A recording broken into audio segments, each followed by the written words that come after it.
to another edition of your Wednesday night Sports Delight, the platform sports talk show. Question is, did she subscribe? Right. I don't know. She's down on YouTube.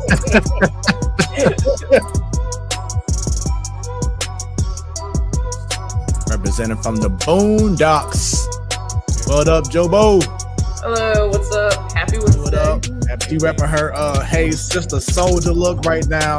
Everybody give it up for Bunny. What's happening, Bunny? What up? Happy hump day. T-Bone, what's going on, brother? I'm back, and I don't know about better than ever, but I'm back. What is going on, party people? It is your Wednesday night Sports Delight, the platform sports talk show. I am your boy Smooth. I think that may be on a highlight reel tape. And we're glad that you are tuning in live along with the millions And millions. of the platform sports talk show fans on once again your Wednesday night Sports Delight. Really? Or Brinks truck backing up in his driveway with There you go. 97 million. There you go. all you hear is this. With somebody who's doing something to give back and letting the next generation. Say straight. Have me syrup on here. Come on now, don't hit me tear up. You know I get emotional. But People watching around the world, no pressure. And we already have our favorite fan, Ms. Williams, saying welcome, Brandon. Well, how are you? How, Ms. Williams? A guy who tried to give it his all and put on for the city, to be truthful. Because like I said, I'm St. Louis die hard. The views of Smooth does not reflect the Platform Sports Talk Show or its sponsors.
What is happening? What is happening? What is happening? It's your boy Smooth. We're just in H-Town the other day. Shouts out to my fam, and especially to Arian and my new cousin Brandon. Went to their wedding this past weekend on Super Bowl Sunday and had an incredible time.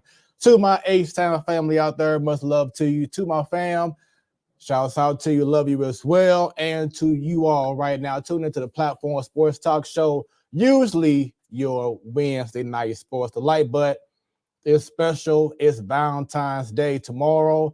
As you see, we got the backdrop going. My wife had a Valentine's Day event last week or 2 weeks ago now, but we celebrating love tomorrow. So we said, you know what? Let's do the show tonight. Get everyone a chance to enjoy some loving on tomorrow. But tonight you get nothing but these sports. And I'm not gonna hold you because right now, up next, she's holding things down for the ladies from the Boondocks. Jobo, what is happening? Oh my goodness. Sorry, I was just scarfing down my dinner before I came on. I'm like, what happened here? Happy Tuesday, like Smooth said, and what's up? It was a nice, beautiful day again today. We spent some time outside with Mia earlier and, trying to take advantage of it before it starts getting cold again, because I'm sure it will happen. Yeah, and it was a blessing, that we was out there in H-Town, and outside of the very last night, which was Monday night, we had like 70 and up, rather, some scattered rain. It didn't rain the whole time at all. So, excuse me, everything was just amazing in H-Town. As I said in pre-show, Houston is definitely known for their food scene. If y'all have not been to Houston, the food scene is amazing. Any kind of dish you want, they got it there. So check it out if you haven't had the opportunity to. The architectural designs, the buildings, this downtown, whatever you at, it's amazing. And everywhere you go, doesn't matter if it's a laundromat, if it's a restaurant, if it's a lounge, they're going to have a DJ, and the DJ be clowning. So shouts out to H-Town. It was definitely an amazing experience. My third time being out there. And, thankful to be back here on a Tuesday night. Our favorite fan, Miss Dub, showing love already. So shouts out to you, Miss Dub. We appreciate you showing us love like you always do. And up next, this man here is the host of the Man Cave. He is ready. He got the specs. He rocking the yellow hoodie right now. I think we all wearing hoodies on this show. Okay, I'm liking it.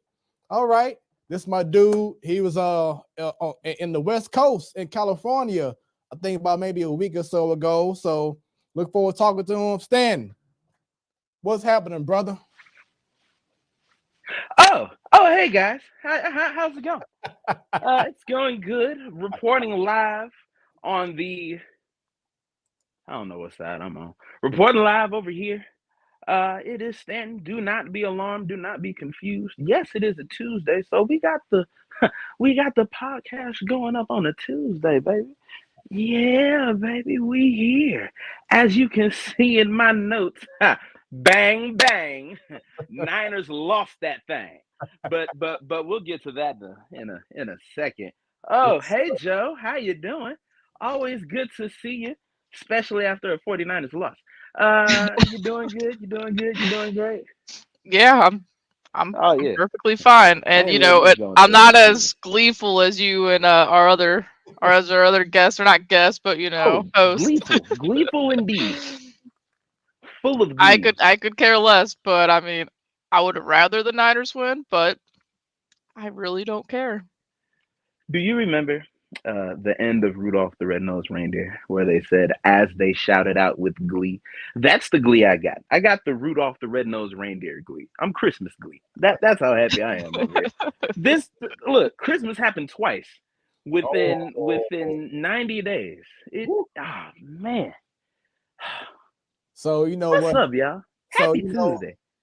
I have a feeling you're not the only one with glee. I think this next panelist may have a little bit more. Who else has glee? I think he goes by your real estate DJ, Sadal, the Selector. What's happening, brother? Hey, what's happening, y'all? You It have is us a- in y'all too. It is a glorious day today. I am feeling great. Oh, you know the Battlehawks, man. This is officially UFL season. Heck yeah. Yes, because the Super Bowl just ended. Yeah. And man, what a Super Bowl game that was. I cannot wait to get into that. I The love glee is energy. contagious. Get into this glee, y'all. Yes, I love the energy. I love the energy. Glorious glee. And before I continue on with this show, I want to thank the panelists for being able to be flexible and having their time be spent on a Tuesday and not a Wednesday. So to Joe, Stan, and Sadal, thank you very much for joining me on this show this evening, because we do have a very special show. Y'all know I got to do the real quick promo. Catch us right now, Facebook, on the X at 314 Sports Talk. Y'all know someone that'll be an incredible guest like who we're going to have in a matter of about maybe 24 minutes. Email us at platformsportstalkshow@gmail.com. We also live on our Instagram at Platform Sports Talk. And you know what? Let's have some fun. Stan, they can go on YouTube, subscribe, and click on that. Bell, baby. Because Sadal, anytime we go live, you will be notified. There we go. I took it back right there. And of course, after the show is over, it will be uploaded right away on all the platforms, including Roku. So add us right now as a channel, the Platform Sports Talk Show.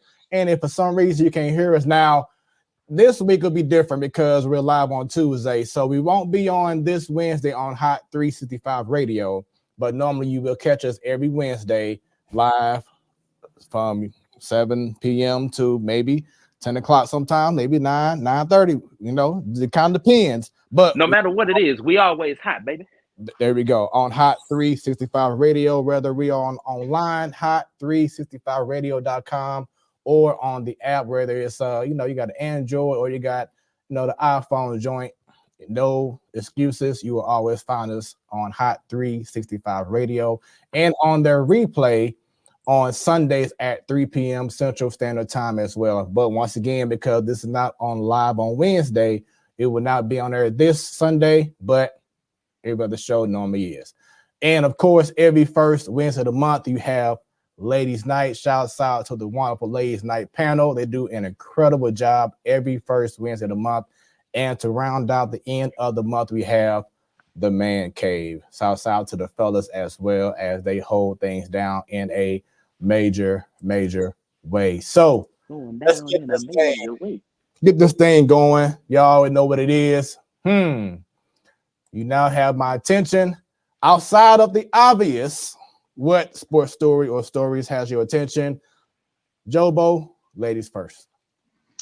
All right, so mine is going to be filled with that glorious word down there underneath my name, baseball. Baseball is officially back. We got pitchers and catchers reporting all over the league. Technically, spring training started for the Dodgers and the Padres because they have that weird, they have a series and then they do spring training again and then they start their season again with us. It's really weird, but I'm just so excited. Just baseball, man. Got me all giddy. It's all nice today and everything. But one thing, a really awesome story is Jenny Kavnar. She was just named the play-by-play announcer for the Oakland A's. First woman ever in Major League history to do so. So the Oakland A's are doing something right. This is going to be awesome, and the Brad Thompson is Dallas Braden there for the Oakland A's, and he's excited as well. So I can't wait to listen to some A's games. It's going to be really cool. That is dope. Yeah. And like I said, Dallas Braden, he's raving about her left and right. So, and he's fun to listen to as well. So it's going to be fun. Just all the videos today of, like I said, the ball hitting the bat, the ball hitting the back of the glove, just so romantic with baseball coming, like with Valentine's Day tomorrow. Oh, it's just, that makes me gleeful. That's her love language. I will say we got some disgusting pictures on the internet today with baseball though as well. Oh God. Yeah.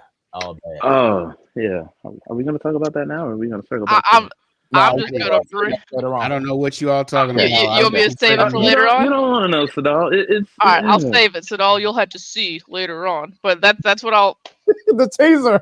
because I got two parts to that. So I hope you stay on for the whole show because wowzers. I'm even more nervous now for those other jerseys that we'll be getting later on. Right. I feel you on that. Stan, what about yourself, man? So, what's on my mind? I'm looking to the future, y'all. Two things. For those of you who do not know, my birthday is on April 6th. On that day, all 4 St. Louis professional sports teams will be in action. Oh, 3 wow. will be here. 3 will be here. And the Blues it'll be an away game. I forgot where they said they were going to be. So I'm trying to figure out where I would like to go. It's been such a long time since I saw a Cardinal game on my birthday. I have yet to go to a UFL game. But at the same time, I have yet to go to a St. Louis City SC game. And they're both playing, all 3 of them are playing on the same day. And I don't have a 3-sided coin to help me out here. So I want to clip this. We're gonna ask the people. We're gonna ask our lovely supporters. Where am I going for my birthday? It is in your hands. Bold statement. So please tell me, am I going to the Cardinal game? Am I going to see the UFL STL Battlehawks? Or am I going to be a St. Louligan and go to the St. Louis City SC game? Somebody let me. All right. Well, Jayante has spoken. I was gonna agree with I was gonna agree with Jamie as well. I was gonna be like, if money's not an issue, go to the SC game. If money's not an issue, are they expensive or something? Wait. Yeah. They expensive. Yeah. How expensive is expensive? Did that just make my choice for me? All right. Well, looks like we got 2 options. Am I going to Battlehawks? Am I going to the UFL? You know where I'm going to be. Caw. I'm gonna see if we can. I got an idea. But that's what's on my mind. Yeah, I got an idea. All right. And Sadal. Well, what's on my mind right now is, of course, the larger UFL season. United Football League. The merger has already happened. The schedule has been released, and I think just today or yesterday, they released the rules, the official rule book for the UFL. And Hold on, I gotta learn new rules again. Well,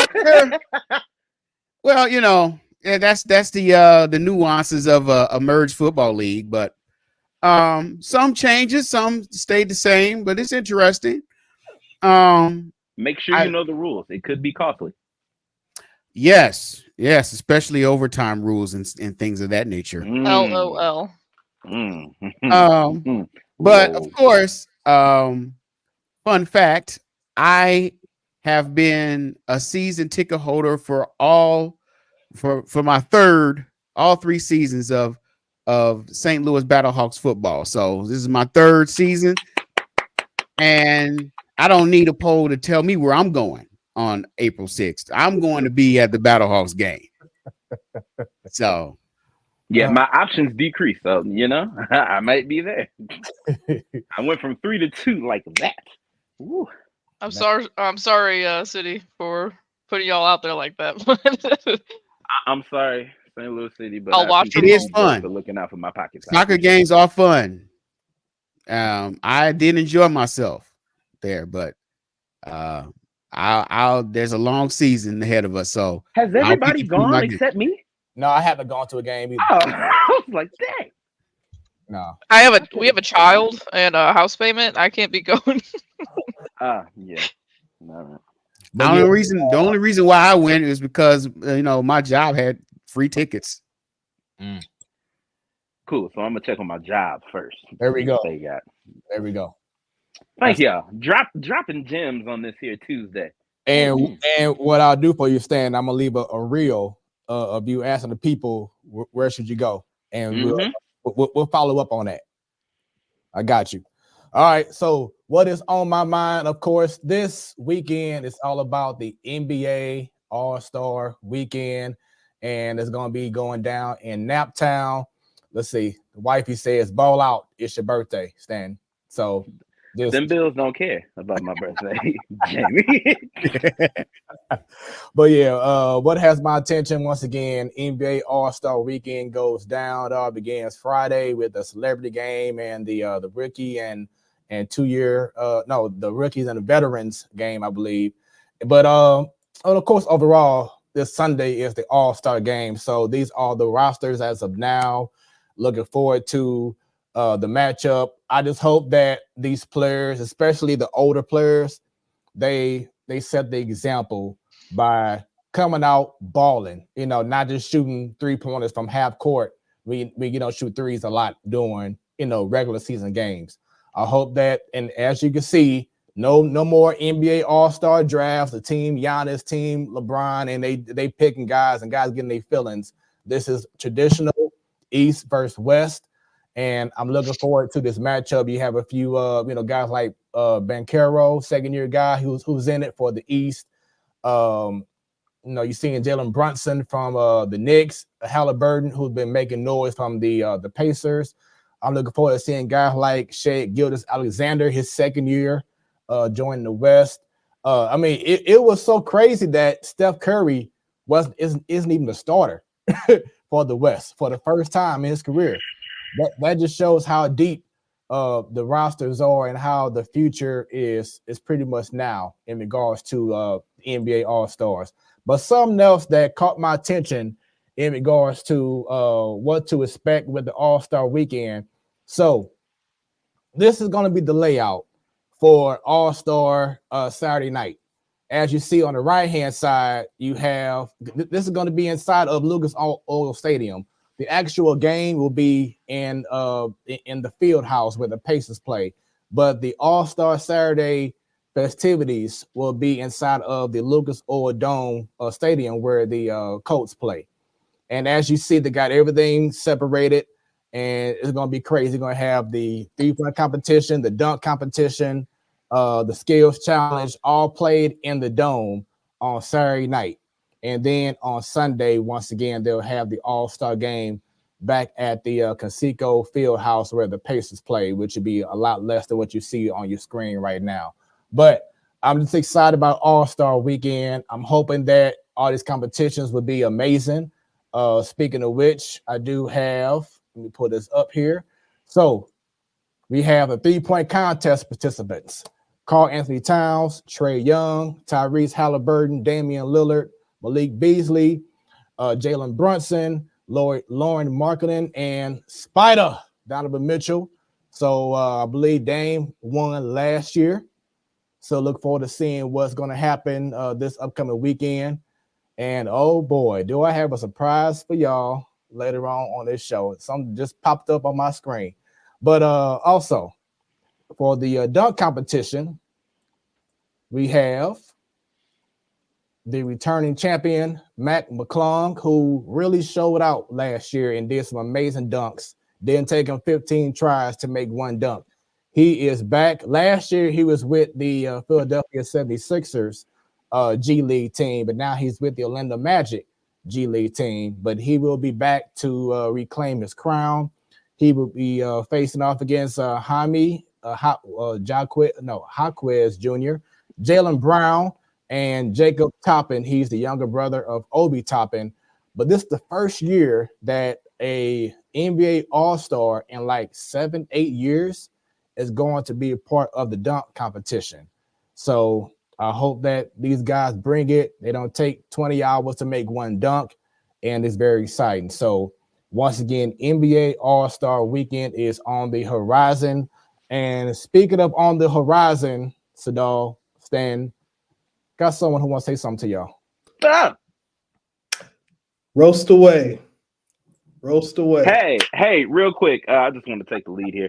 T-Bone, I want to say congratulations on you all finally breaking that 30-year curse of winning the Vince Lombardi Trophy. That is such an esteemed honor and recognition to be the cream of the crop. Over 20 or 22 weeks. My bad. Yeah, what's going on today? They lost. They lost the game. Who is this they that you speak of? Talk about the Chiefs, because when I was looking at the game, it was like, what was that? Like, no. It was the 49ers lost that game, man. The 49ers lost that game. Oh, okay. So I do remember. First of all, acknowledge they tied it and went into overtime. You gotta acknowledge Miss Dub before you continue. Hey, Miss Dub, how you doing? I'll let you reclaim your time. I do remember I was watching the game and then I saw one in the overtime, and they got the ball back and they scored, and that's how overtime goes. When you get the ball and you score, you win. So they won, Sadar. No, that's not how they changed the rules of the overtime. They changed the rules. Yeah, they changed the rules. They changed that 2 years ago. Standing up there looking like a CD in that camera like that. This is news to me. So you mean to tell me that the 49ers did not win the Super Bowl? Roger that. So you mean to tell me, give me a second, that the 30-year drought continues? Yes. Actually, it's 29. It's 29 years. It's a little chilly in here. Hold on. It's a little. It's a little chilly in here. Okay. Yeah. All right. I think I'm good now. All right. Well, T-Bone, I hate to say, I told you so. I even hate more that I didn't ask our esteemed producer if he had that clip of you from last time queued up and ready to go. That clip referenced to me enough by other people. No, you haven't. Out of the show. No, you haven't. It hasn't Didn't happened age well.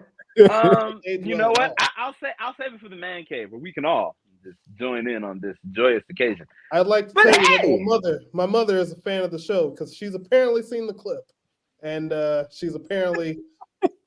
she's also not a 49ers fan. She likes that blue and gold team that y'all. Hey, your mama a smart woman. I don't know if I ever told you that before, but I see the apple don't fall. Well, it kind of does fall. Nah, you should have left it at your mama. That's what you should have left it at.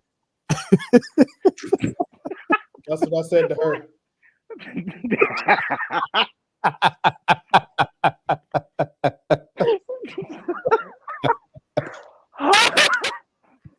Hey, man. Oh Lord! Hey, you trying to give Kobe a handshake quick, ain't you? Oh, no, you didn't. Why he got to say that? Oh my God! What do you mean? Oh, have y'all tried to talk to y'all mama like that? Have you? Smooth? Have you? Woo! Like that.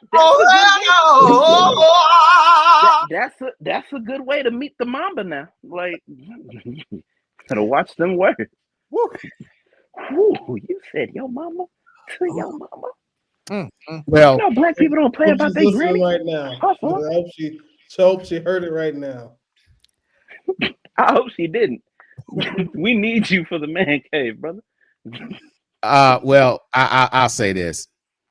You know, I tried to keep it together right after the Super Bowl. I really did. But I guess you can show what my reaction was. I tried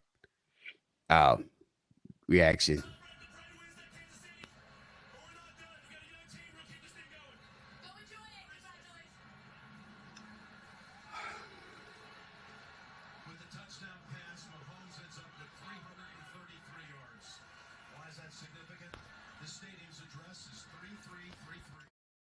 Yeah, as you can see, I tried, but hey, listen. There's an old saying that goes, pride comes before the fall. You see, all year long, I tried to keep it together. I didn't say one bad word about the 49ers. And you know, to his credit, T-Bone didn't brag or boast about him. It was a peace.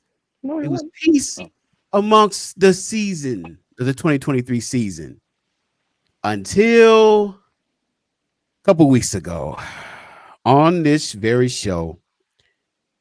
T-Bone's pride got the best of him. He claimed victory before the game ever even got played. The glorious 49ers and touted their lineup. Look what they have. They got Debo Samuel. They got Christian McCaffrey. CMC in the building. And the next coming of Kurt Warner. Oh, yes. Brock Purdy. Brock Purdy. Hey, Brock was looking pretty sad at that post-game press conference. Hey, but according to T-Bone, it was going to be a beatdown. They were going to just beat down the Kansas City Chiefs. But you see, before that time, the last 3 years, either an NFC Championship game or a Super Bowl, the 49ers came up short. But not this year. Oh, no. Not this year. Not for 4 straight years. This is the year they finally get their vengeance. This is the year they finally get over the hump. This is the year that they are crowned Super Bowl champions. Hallelujah. Should have kicked it away. How did I go? Hey, But hallelujah. there was one problem. One. Championships are not won on paper. They're We got a Sadal quote coming. On the playing field. Yes, you actually have to play the game. And that's the critical mistake, a critical misstep that T-Bone Funk had. Hey, speaking of people who played the game, Let me finish now. Let me finish. Don't you cut off the Reverend. Don't you cut off the Reverend. Hold on now. Hold on. Don't you cut off the Reverend. Hold on now. Let him cook. I'm not finished now. Okay. Now, I wish I had an organ. the game was played. It was a great game. One of the best Super Bowl games ever played. You think so? Yes. One of them ones. I'm not hating your argument. But there was one thing that T-Bone really didn't have in mind. What's that, Sadal? And that's Patrick Mahomes. 1-5, baby. Can I just say, Kermit the Killer? Can I just say, no. I reclaim my time. I reclaim my time. I think 5 minutes is over. Ken Lock's finest. Okay. Maxine Waters. We got a special guest coming on, Sadal. Come on now. All right. It's the bottom of the hour. All right. Bottom of the hour. I'm gonna keep it short then. Oh, now. I'm gonna wrap it up like this. Wait, the special guest is a former 49er. I'd like to point that out. Oh, yes, he is. Oh, he gonna get it too. He is. But I'll say this. We all know what happened. You saw it. The pride came right before the fall, and the 49ers for the 29th straight year. No Super Bowl championship. But there is no crying here. It's a celebration. Hallelujah. So for the entire 2024 NFL season, all the way up until the final whistle of Super Bowl 59, with the Rams will be in it, I will be referring to the 49ers as the San Francisco 29ers. Yes, Mm. the San Francisco 29ers. Hey, This T-Bone, look up. brother cooking. This brother cooking. Yes. Mm. Bang, bang. Choker game. Wait a minute. I was able to find a quote from Coach Kyle Shanahan. If we could pull that quote, please. Oh, no, I got you. It's coming up. Here we go. Bam. All right. He said, if I were to pinpoint a factor contributing to our Super Bowl loss, it's our fans. This whole bang, bang, Niner gang chant, where did that even originate? I never consented to this. And they waltz around like we're some dynasty. Our youngest trophy, this is my favorite part, our youngest trophy is old enough to creep people out at college parties. Now, I don't think anyone here has been to a college party, but imagine if you stepped foot in a college party to the DJs in their respective professions, not as DJs. Like you came to party. It would be a little weird, right? Yeah. Yeah. Creeper. It's the creeper age. But me and the 49ers last Super Bowl are the same age. We're looking eye to eye, no power line. Like this is. Whew. So T-Bone, I know that you have a response to the standings at all, but we do have to bring our special guest. So if you have time after we're done with our interview, you can come back on and then you can have your rebuttal if you like. No response at all. I take it all in. I earned it. Okay. All right. Well, T-Bone, thanks for your time and humility at this point from Sadal and Stan. And if you come back on, we'll see you later. If not, we'll see you again on the next show, man. T-Bone, if you come back, we'll still be smoking on that Niner pack. See you later. And let Mr. Williams know he's still a Viking to all of us. Hey, he just shook his head. Well, I'll stick around for it. I got a few minutes. Oh, you got time? Okay, cool. All right, y'all. So it is that time to bring in our special guest. So, Joe, why don't you go ahead and give us that good old Battlehawks cry real quick. There we go. This man here, he's a husband, been married since 2011. He is a father to 5 children. He is a former, as T-Bone said earlier, NFL player. He is an author. What? A speaker. What? A commentator and entrepreneur. And as we all have been promoting, he serves as the vice president of team business and event operations for the now UFL St. Louis Battlehawks. He went to, I believe he went to Hazelwood, West? East, Hazelwood East. I knew I had one on Hazelwood, but we're going to find out from him as well. But we look forward to having his story told on the platform Sports Talk Show, your Wednesday night sports light on a Tuesday. Without any further ado, bring in them comments, bring in them shares, them likes, because we have the one, the only Brandon Williams. Brandon, how are you doing this evening, sir? I'm great. I love that, rant by Sadal, because look, here's the thing. Everybody always asks me, they asked me the last couple of weeks or this past 2 weeks, who you got, 49ers or the Chiefs? And I say, look, never bet against Pat Mahomes, boy. Why would you do that? Why would you bet against Pat Mahomes? That was my answer, and I stuck to it, and clearly we understand what went down. That's all I got to say. Hey, you know what? I was saying the same thing, especially after, because, everyone made the big old deal about him not playing a road playoff game ever in the playoffs. But when you are one of the best, when you are that guy, it doesn't matter where you playing, you're going to still do your thing, and that's what happened in this playoff run. Playoffs? We talking about the playoffs? This man winning rings. It's MVPs. What are we playoffs? Come on, man. That's like a foregone conclusion when you on the Pat Mahomes team. Man. Anyway, I digress. They could have had me on the roster and championship. Come on, baby. Just that simple. I mean, they only threw the ball to like 2 or 3 receivers anyway. Doesn't matter. Right, because the other ones can't catch a ball to save their lives.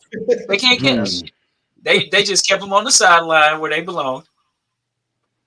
But hey, on behalf of the platform of Sports Talk Show, thank you for taking time out of your busy schedule. I know we tried to get you on last year. Just had a bad timing, I guess. But shouts out to you, to the Battlehawks media relations team, Mr. Brian Stoll, who we had on the show as well as a guest a while back. But shouts out to him and thank you for taking time to be on our show this evening. Absolutely, man. I appreciate the opportunity.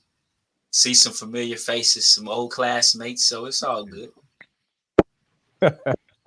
Yeah, man. So let's get right into it. So my plan is I want to go and get a little bit out from you in regards to your background. Then I want everyone else to chime in regards to their questions in regards to the Battlehawks and everything present day. So one of our first questions that we love to ask our special guests is, when will you say you first fell in love with sports? Oh, that's a good question. When did I first fall in love with sports? I mean, I started playing football when I was 6. I really didn't fall in love with it till I was in high school. Probably my junior year was when I really fell in love with it. I was working hard, but I fell in love probably my junior year of high school. That's what's up, man. And it was just straight up football first, nothing else. So did you play other sports as well that you fell in love with? I ran track. I played a little baseball. I played a little basketball, but it was always football. I remember my freshman year, I was playing on the freshman basketball team at Normandy. Okay, I was a starting point guard for the freshman basketball team. I got moved up to JV after Christmas, right? My first sophomore game, I went up for in warm-ups, I went up for a layup, and I was hyped trying to dunk. Came down wrong, landed on my leg, landed on my foot, and tweaked my hip, my SI hip. Man, I barely could walk after that. But at the time, the football team was down in the weight room working out.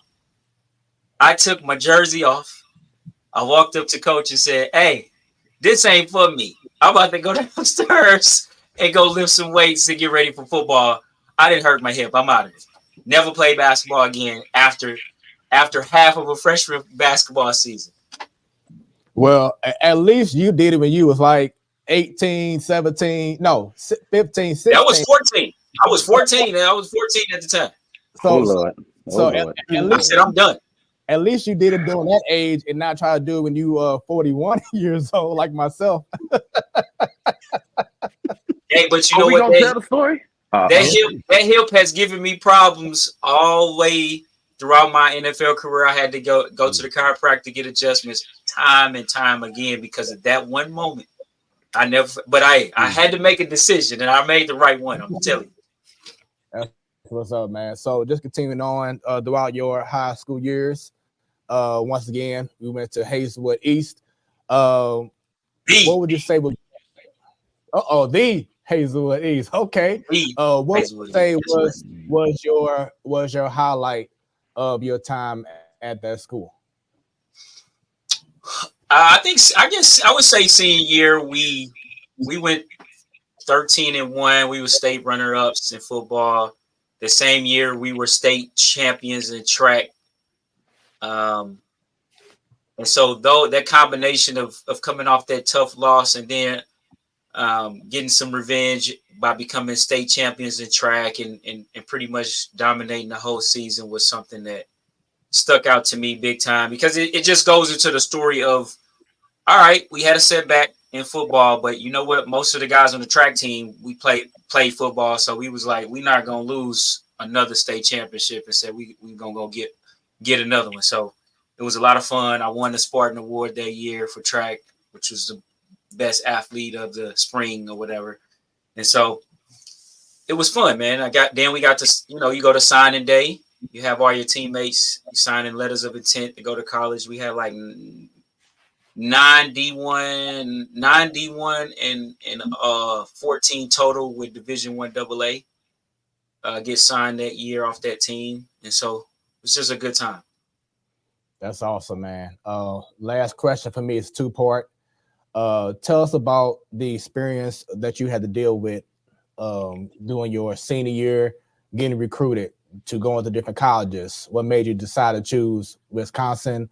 But just that process of what you had to go through, was it stressful to you, to your parents, to family and friends? And then also in regards to the draft process going to the NFL. It really wasn't stressful for me because I actually started the process the year before. So my best friend, Scott Starks, who played in the NFL, he came out in 01, I was 02. So we lived down the street from each other. And so while he was getting recruited by University of Wisconsin, I would just so happen to be over his house every time the recruiter came to his house to do a home visit. And so for me, and I told Coach Kaz then, I was like, yeah, my house up the street, man. You'll be at my house next year. And so it started a whole year ahead of time for me. And so the process was kind of easy. Me and Sparky, is what I call him, Sparky. We had agreed to wherever he went is where I was gonna go. And so he had committed to like Northwestern, then he committed to Michigan State, and then he was like, nah, I'm gonna go to Wisconsin. So it just turned out to work out for both of us. He got drafted in 2005. I got drafted in 2006. But we were some Dickey kids, man. We went to Matthew Dickey, ended up both at Hazelwood East, and then both at Wisconsin, and both getting drafted in the third round. So, and we was both about 5'10", 180 pounds. That's what's up, man. I'm sure that was an incredible feeling for you, just to get recruited, and then of course being drafted and being able to hear your name or getting that phone call from that coach, man. So shouts out to you, man. I know that St. Louis, if they don't know by now, they're going to be very amazed and proud of the man that you have become and what you're doing and influencing at this time with the Battlehawks. With that being said, Sadal, I'll let you go ahead and go first with your wonderful questions. Yeah. So I don't know if you remember me, but for your short time in Normandy, I've known you there. Seen you kind of come up into, coming up in the ranks at Normandy, and then you going on to the bigger and better things. But Hazelwood East. Yeah, Hazelwood East, and hey.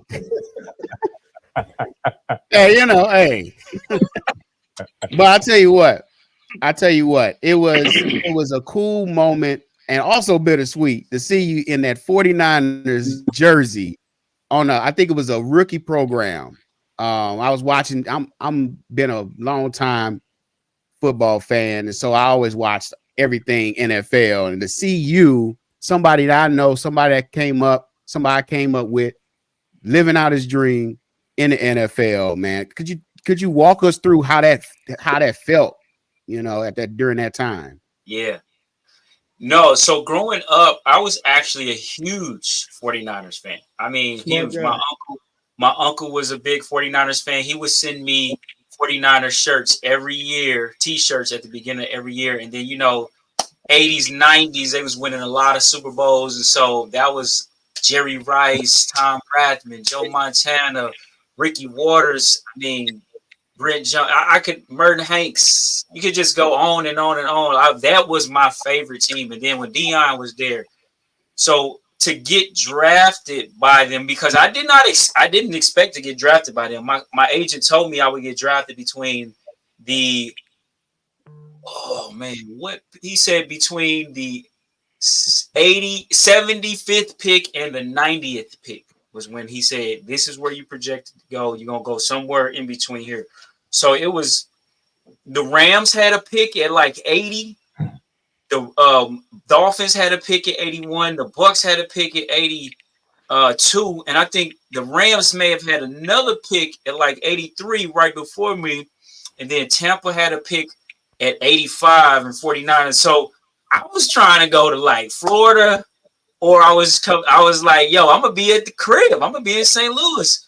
And so it was a fun experience. I went down to Atlanta and trained, enjoyed my time down there. I mean, it was prime ATL, like T.I., Jeezy, all of them album release parties, Shorty Low. That was the time to be in Atlanta in the early 2000s. And I was down there hanging out, man, just enjoying myself, but really training and getting ready. The combine was really crazy. It was a long 3 or 4 days. You'd be tired. You'd be up early, staying up late. All the interviews, all the talking, then you're running. So it was a little stressful. But once you got done with that, and like I said, my agent said between pick 75 and 90, you come home. And mind you, this is when the NFL draft was the first 3 rounds on the first day. So I didn't get picked till like 9 o'clock at night. It started at 10 Eastern. So, at like 10 Central Time with coverage kickoff. And I didn't get picked at 9 o'clock at night. So that was another long day. But at the end of the day, I had all my family around me. I had family come from out of town. And so it was just really exciting time, man. Exciting times. That's dope. That's dope. All right, Stan.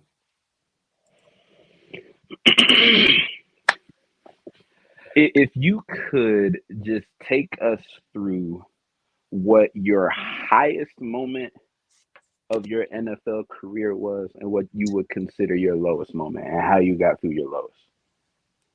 Highest moment was the day I got drafted. After that, it was kind of all downhill. I always tell young guys, you don't know what you don't know. So when you get drafted, that is the height. That is the precipice of your celebrity. You either gonna keep going up and become like a superstar, you're gonna start going down, because at that point you got 2 fan base. You got your college fan base, you got the new team fan base. Everybody's rah-rahing for you. You the man, you this guy. But once training camp started and that next season started, it's time to show up and show out, right? And so that night you get drafted, dude, like it's the best feeling in the world. It's not going to get any better unless you go to the Hall of Fame, or unless you win Super Bowl after Super Bowl. But other than that, it really doesn't get any better. And so that was the hype. The day I got drafted, I think it was like May 29th. I got drafted, 2006. After that, man, the lows, I got cut by the 49ers. That was tough because, again, I didn't expect it. I got cut in the middle of the season. It was like several linebackers that got hurt. We was a 3-4 team, and I was the 53rd man on the roster. And they came to me and said, hey, we got to sign 2 linebackers, man, so we got to release you. It's on a Monday. So I'm packing up my bag. I'm packing up my locker on a Monday. Like, what just happened? Like, my NFL career, my dreams just went poof like that after 2 years. And I had a decent rookie year. So I left there, was out for about 6 games, went to St. Louis Rams, played with them for a while, got released again the next year. So once you've been released the first time, the shock value is done. But again, you go back to the lab, you work, you train, you try to get in your best shape and put your best foot forward until the end. And my last team was the Steelers. I tore my oblique in camp. So I missed a little bit of camp, and I missed a window of opportunity for me to like really shine. I did really well in the OTAs, like the spring portion. And Coach Tomlin was like, man, like you pretty good. How you even get here? That's what he looked me dead in my eye. He was like, you pretty good. How did you even end up on this your 3rd team? How did you end up here? I'm like, I don't know, man. Like, I don't know. And so I had a good camp. Then I had a good spring, got hurt at camp. And it kind of just, when you're going to get cut. The Steelers only kept 4 receivers that year. Literally 4. Hines Ward, Santonio Holmes, Bird. I can't think of my man who played McDonald, Sean McDonald, And then they kept one other guy. It was a bigger guy. I forget his name. But I was competing for 4 slots, and 2 of them was my dudes who you knew ain't going nowhere. And so it was tough for me, but I knew I was going to get cut. I was like, you know what? I'm done. I'm done playing ball. I'm done. I'm going to figure out life, and I'm moving on. That's awesome, man. T-Bone. Well, you were at Normandy your freshman year, as we pointed out. That's where I met you. I remember sitting in Miss Clark's English class with you for some reason. That's the flashback that I have. Yeah. But Clark, yeah. You go on the Hazelwood East. Let me ask you real quick. Was Rocky Fowler on the football team? Yep, Rocky Fowler was my buddy. First of all, let me tell you, Rocky Fowler is the reason why I never played football in my life. Yeah. When we were in middle school, we were at Camp Wyman. I don't know if you remember what that was. Man, we taking me back. Camp Wyman. And for some reason, I don't know what was happening, but we did one of those overnight trips where we stayed in one of those bunks. And like the next day, I remember we all lined up and were like, for whatever reason, in this bunker or whatever. That dude hit me so hard that I flew and I fell back and I was like, football, not for me. I'll stick with wrestling. I'll just stick with wrestling. That'll be my thing. So you go to Hazelwood East, you go to Wisconsin, you go to the NFL, go to the 49ers. I can be enthused about that. Go to the Rams, go through all that, and then football ends. What happened next? Well, what happened immediately was a state of depression. But a lot of people deal with depression in different ways. One of the ways I actually dealt with depression was to just get active and be jack of all, master of none, right? And so I was just doing I just that job. I got a real estate license. I was doing a lot of stuff. And then I went into commentating. And I actually always wanted to be an actor. And so in college, my first 2 years, I actually majored in theater. But then I dropped theater and went into communications because they said, you can't get no job with a theater degree. You need to get a real degree. But I was like, yo, I want to act. So this is real for me. But I ended up taking advice from my elders. It was all good. Went into communications, finished with went into communications. I actually left school early. I didn't finish. But then when I got into broadcasting, the NFL had a program. I went through that program. And so then that's when I started working on Fox 2, covering the Rams for 5 years. And I was on Big Ten Network. And so that was kind of my bridge opportunity to really settle me, get me to where I needed to be mentally, spiritually, and being able to focus. I started having kids, got married. So I didn't slow down at all. I just kept on running. But that was what happened. And then after I made a decision that I was in 2018, I made a decision to leave broadcasting, go back, get my MBA, and focus solely on business. I went and got I was a certified life coach. I'm still a certified life coach. I was a leadership development trainer. And I love the human connection, the human interaction of understanding people and asking them the right questions to help them go to the next level, to help them really discover who they are. So that's kind of what drove me for those years was self-discovery, trying to understand myself. But it was a good 3.5, maybe 4 years of really fighting a depression. And because I always say, like, if you was a surgeon and you was a surgeon for 15 years and then you got in a car accident and you couldn't use your hands no more, or you got carpal tunnel and you had nerve damage and you couldn't be a surgeon anymore, what else would you do? You've been a surgeon your whole life. Like, so people don't equate that sometimes, because I played football for 20 plus years and I was damn good at it. So I wanted that to be the thing that carried me through to whatever else I wanted to do. But it took a little time, and so we here now. pulling up on 40 as you guys, my former classmates are as well. And it's all good now. So Yeah. Oh, I'm sorry. We had the pleasure before COVID to have at the time team president of the at the time XFL Battlehawks, Kurt Hunzeker, on. It was an amazing interview that we had with him, and what he did for the community, what he and his team did at that time to really galvanize the city to have them excited for a spring league. And of course, COVID came. We were doing a commercial actually right outside of the dome. Sadal, Stan, shout out to B Baker. We did a dope commercial years back. It was, I think, before the Seattle game at that time. And like the very next game was, I think, against the LA team, where they had plans to open up the dome for the first time.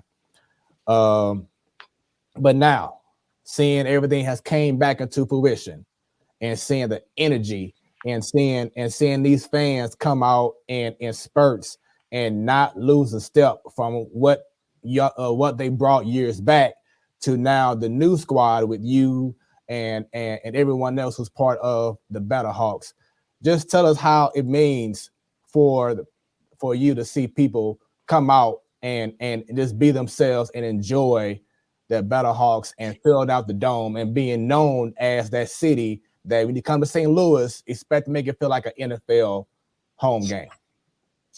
Yeah, I mean, it's an amazing feeling walking. I mean, just imagine when I walked back onto the dome. So I played in the state championship there. I played for the Rams in that dome. I covered the Rams for 5 years in that dome, walking on that field, seeing many games and players.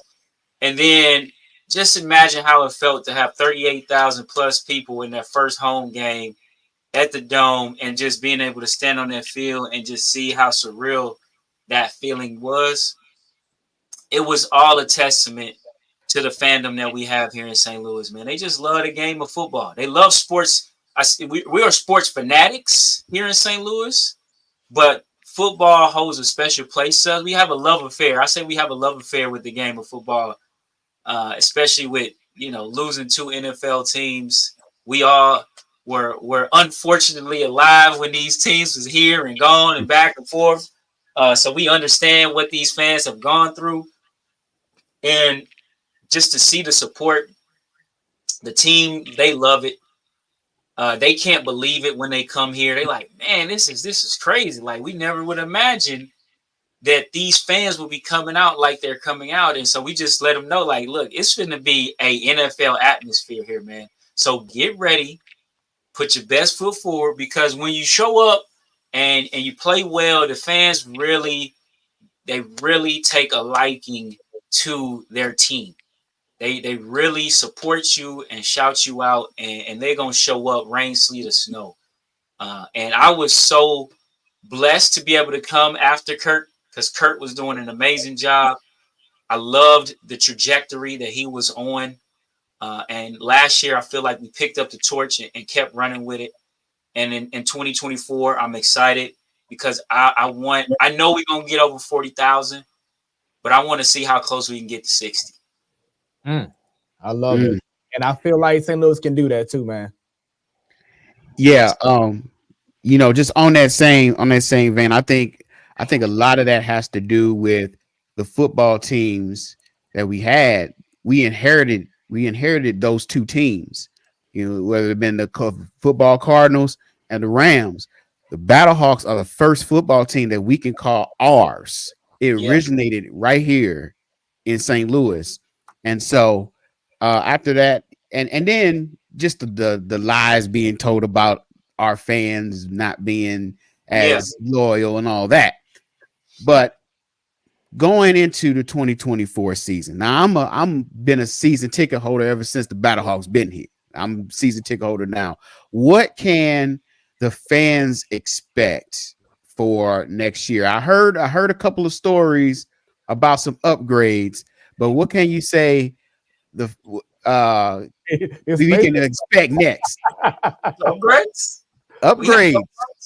So several upgrades to the stadium and And Well, I think yeah, I can't speak for the Dome officials, but they do have some plans to upgrade some different aspects of the Dome, the facade, elevators. They're gonna do some stuff with the field, but that's not actually gonna happen before this 2024 season. It's gonna have to happen in the summertime. So as far as the field and all that stuff, you're gonna get the same field.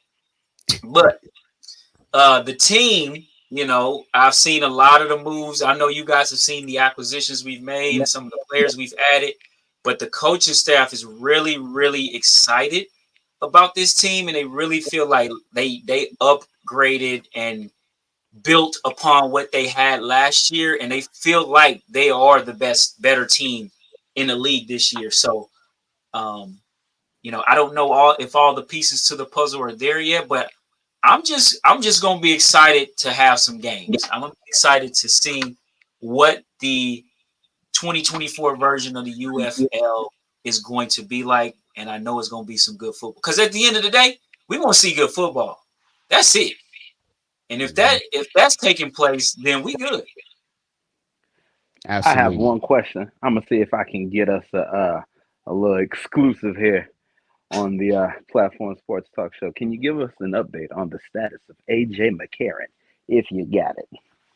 Man, I wish I could come on here and say we got him. He's signed. He's coming back. But I don't know. That's really a good question. Maybe if you add him, tweet at him or something, maybe he'll say something. I don't know.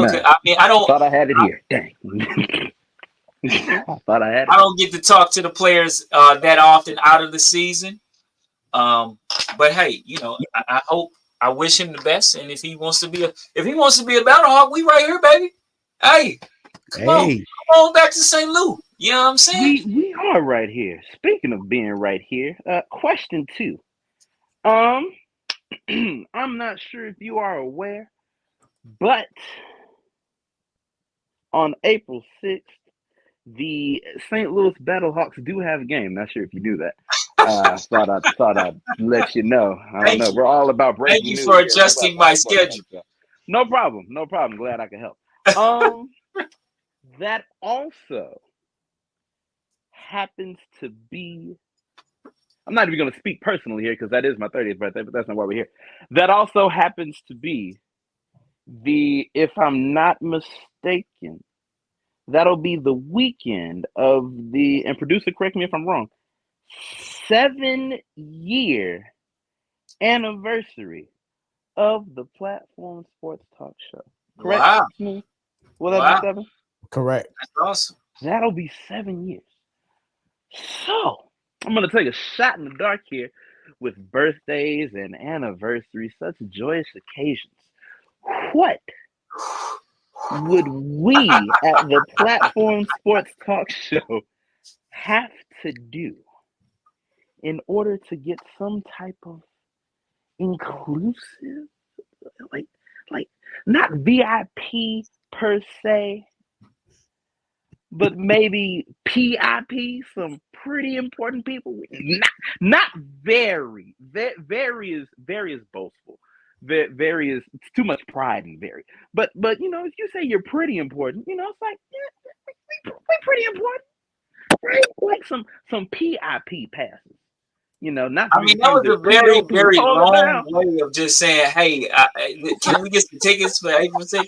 I had to give reason. I ain't just asking for nothing. Is that what you said? I don't even know what you said anymore. Yes, that is what I was saying. If we can get some tickets, possibly, my people could call your people. My people being Smooth.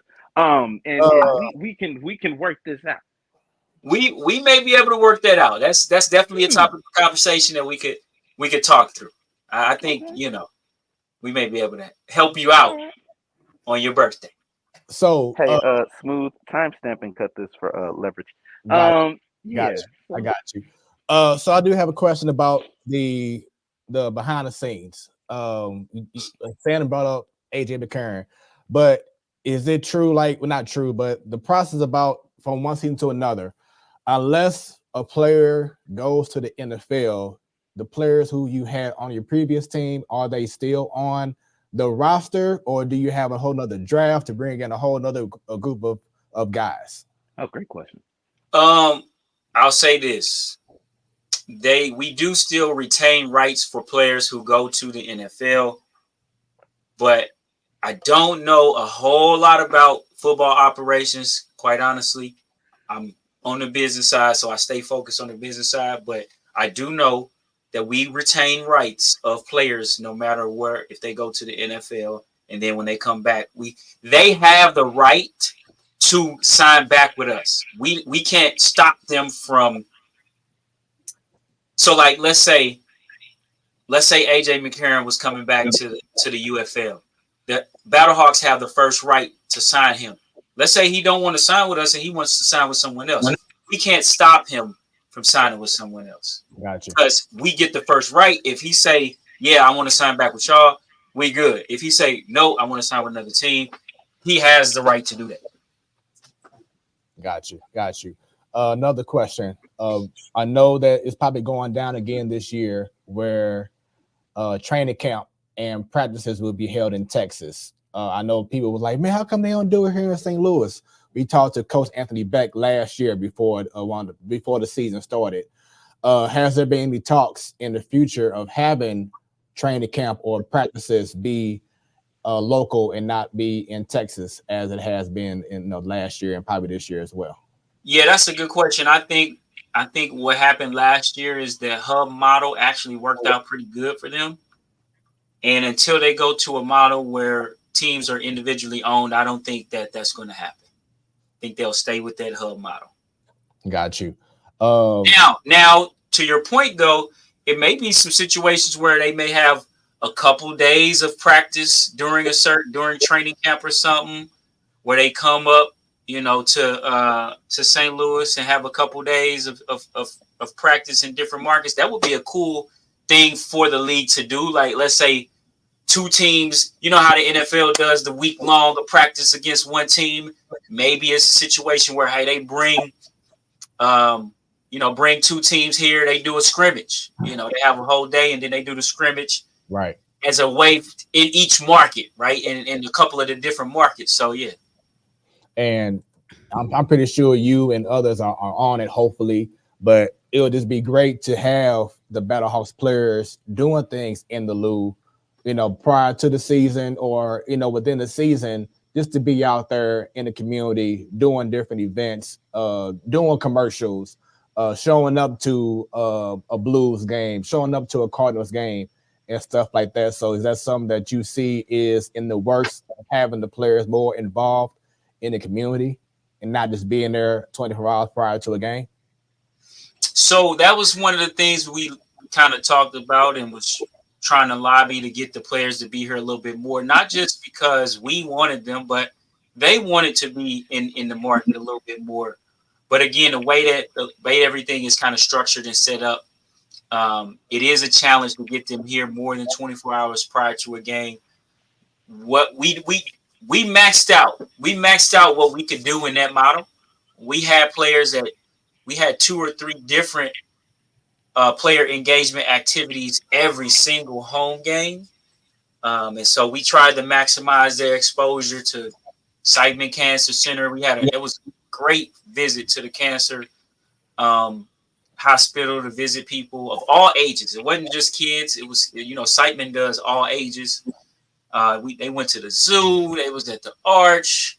They was hanging out at Ballpark Village. We always had some set up at the Domes where we had youth coming in every single week playing video games and running routes on the field with players. And the players really loved it. So the goal is to duplicate some of those activities again this year and engage as much as possible within the model and the system we have. So I have. Oh, you go ahead, Stan. In regards to practicing, now I didn't look into this because I was like they wouldn't think about that, or maybe you all did. The old park out there in Earth City. Do you all use that, or is that spoken for another? Okay, all right. Yeah, that's owned by somebody else, Lou Fuse. It's actually a good story. Y'all probably should. I don't know if y'all knew the story that Stan Kroenke actually has the right of refusal on their property. I think it's 2025 or 24 coming up, maybe middle of this year, for $1 Yeah. $1. Hey, you can't, you know, he got some business going on, man. He knows some business. I don't know. And speaking of I business, loathe that man with a passion. talk about, because people may not really get this, but especially those who are, St. Louis love of the Battlehawks. But how big of a deal is it to have the UFL? I mean, to have USFL merge with the XFL to create the UFL? It's really big because in the grand scheme of things, two leagues would not be able to exist and be sustainable. You would dilute the product. You would dilute the eyeball of the fan too much. And the goal of any league is to create sustainability, huge fan awareness and fandom, so that they can create sponsors that want to pay.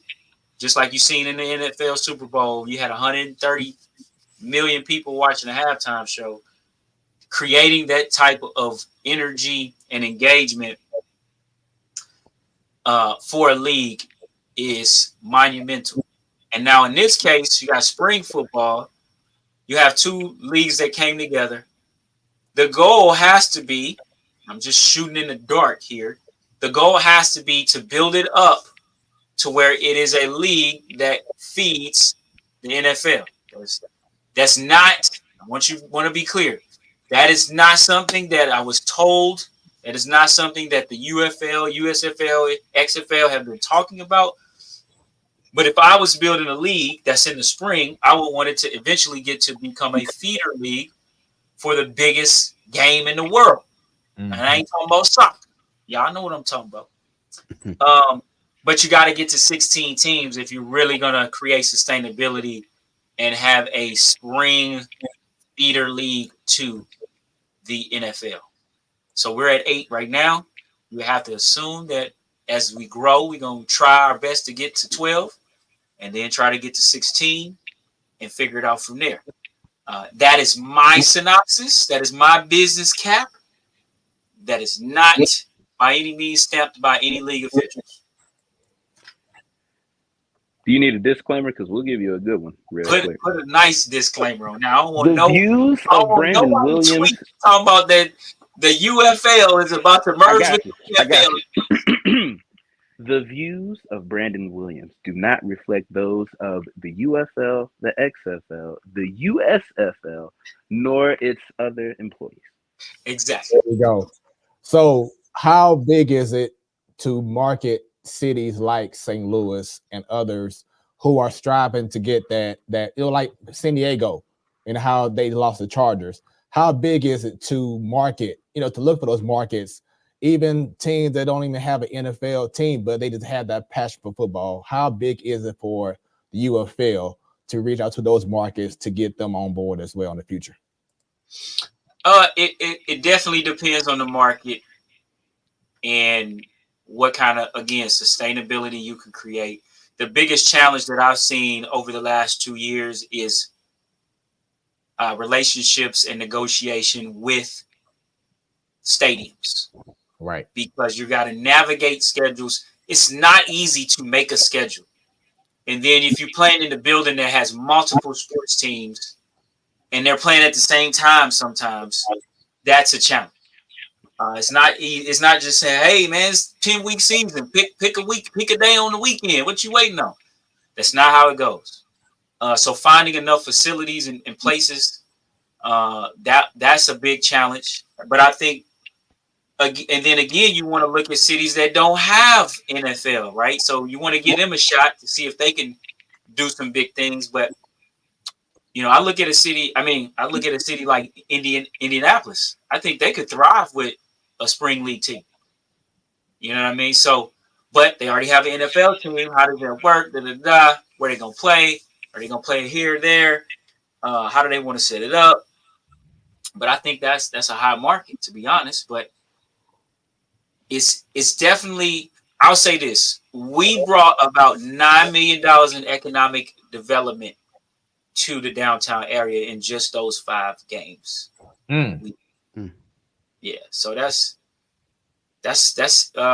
nothing to sneeze at. Mm-hmm. That's awesome. Major. Yeah. So Sadal and I went to the home opener, and it was an amazing atmosphere. And we saw at other home openers a certain guy that a lot of people may not like right now, but they love what he's doing, and that is Dwayne Johnson. He showed up in Texas. He showed up in other places. So, of course, the mindset was, well, we're going to have the biggest turnout of all the teams, all the cities. So I just knew he was going to be at the game until we saw him on the Jumbotron.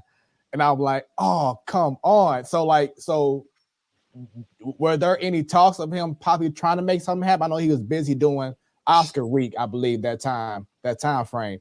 But was there any talks of him coming during that time last season at all? Maybe this season? And then second part, how big is it to have the UFL championship here in St. Louis? I'll answer the second question first. That is not confirmed. Really? I will say that it's not confirmed. There has not been any ink to paper, and it has not officially been announced. I do know where you got that from. They have actually taken that post down where that commentator who initially said this, he was a Fox affiliated commentator, which was even crazier because maybe people don't understand that Fox and ESPN actually own this new entity. They are partners, which is really amazing. It gives all the eyeball, all those USFL commercials you seen last year on Fox. Right. Guess what? We benefiting from those now. So let's get that question. You heard it here first on Platform Sports. That is not true. It's not confirmed. UFL championship has not been confirmed in St. Louis. The first question, he was definitely coming to St. Louis, but then the Grammy, what was it? The Emmys, the Grammys, whatever it was. The Oscars. One of them people. There, he had to do the award show.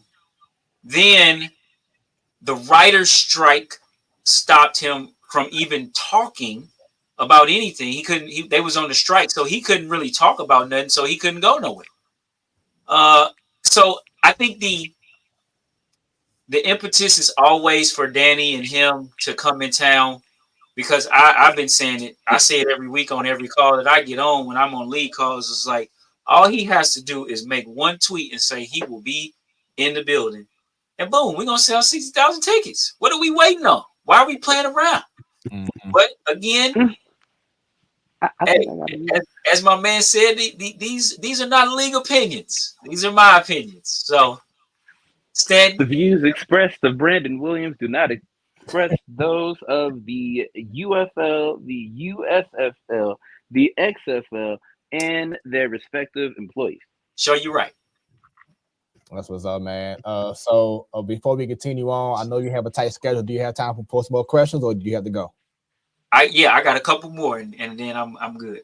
All right, Joe. I know you haven't said a whole lot right now, but did you have anything that you want to say to Mr. Brandon Williams?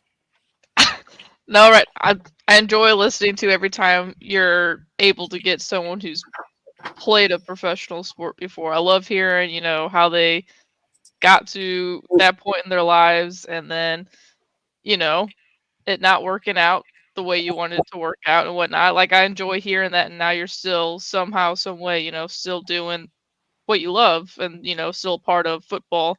But I was actually just texting my husband. I was like, oh my gosh, he actually just said that we don't have the championship game. So he said that's a bummer. I know that kind of hurt. I'm like, dang. We were just talking about it yesterday, I think. So I had to text him about that. He's just upstairs, but I'm like, oh my gosh. So that's depressing. we gonna get it. It's it's still in the works, and I don't know why. I don't even know how that even came out, based on it came out right after we released the schedule, and I'm like, nobody was even talking about championship. Like, where did this even come from? So again, it hasn't been officially locked in anywhere. So I'm still hopeful. I'm with you guys. I'm very hopeful that it was gonna come here, but it hasn't been confirmed yet. Maybe what they're saying is it'll be like, when the Rams went to the Super Bowl, it was in LA. when the Bucks went, it was in Tampa. They're saying we're gonna be so good, and you can stamp this, damn it. We're gonna be so good that we're going to the championship, and our fans are going to be the most amazing fans in the inaugural UFL season. That they have to bring it here. That's all it was. That's all it was. I had to clear it up for him. You know, St. Louis talk sometimes it gets jumbled up, but you need a St. Louis and to display it for all the other people. Y'all didn't want to do it, so I did it. I went ahead and translated for y'all. We gonna get it. We gonna have it, and this gonna be lit. The streets are gonna be fit. No, they're not. But this week it's gonna be lit, and Dobbs gonna get a lot of business. So as far as the business side goes, what can you tell us that we can expect to see any major plans in the works as far as building promotion of the Battlehawks here in St. Louis? Any special things that we can expect going into the season? I think we're gonna do a little bit. The plan is to so again, we have Fox as a partner, as a owner. So now we get Fox 2 and all of their airwaves as a major partner for us, which in 2020 they were a partner. So you've seen them everywhere, right? We didn't have that last year, but we get it back this year. So I think we're gonna put something together where you're gonna see us on Fox a lot more for promotions and doing some talking about the community stuff we're doing. We have a big partnership with St. Louis Area Food Bank. We're going to have food bins outside. We're going to do a big challenge, a competition to see who can, get the most donations and stuff like that. And so we've been doing some stuff with the community, Big Brothers, Big Sister, Boys and Girls Club, just different organizations that we want to keep amplifying and highlighting some of the work that they're doing and seeing how we can be a part of it. And we want to do what I want to do is something really cool for that opening weekend, maybe like a concert or something, but I'm still in the works for that. So we'll see how that goes. Well, I'll tell you what, man, if you ever need some DJs to hype up the crowd, I know there's two of them right now you're looking at. And if you ever need a host, there's one of those here too. And if you ever need some acts, we can get some people for you. We can get some people for you. Nice. Yeah, definitely. And if there's anything that the Platform Sports Talk Show can do to collaborate, maybe have even more guys on the team who haven't really had their story told. If they have time, we'd love to get them booked for the show and talk to them, because the people just want to see the other side of these players, or even people like yourself. They see what you've done in the forefront, but they don't see the struggle or the story inside the story, and that's what we're all about. So if I know you know people, but definitely let them know about the Platform Sports Talk Show. We can definitely talk and chat after the show and a collab, hopefully, on some future things with the Battlehawks and everything that you're doing right now, man. Definitely appreciate that, Smooth, and I look forward to it. Yes, sir.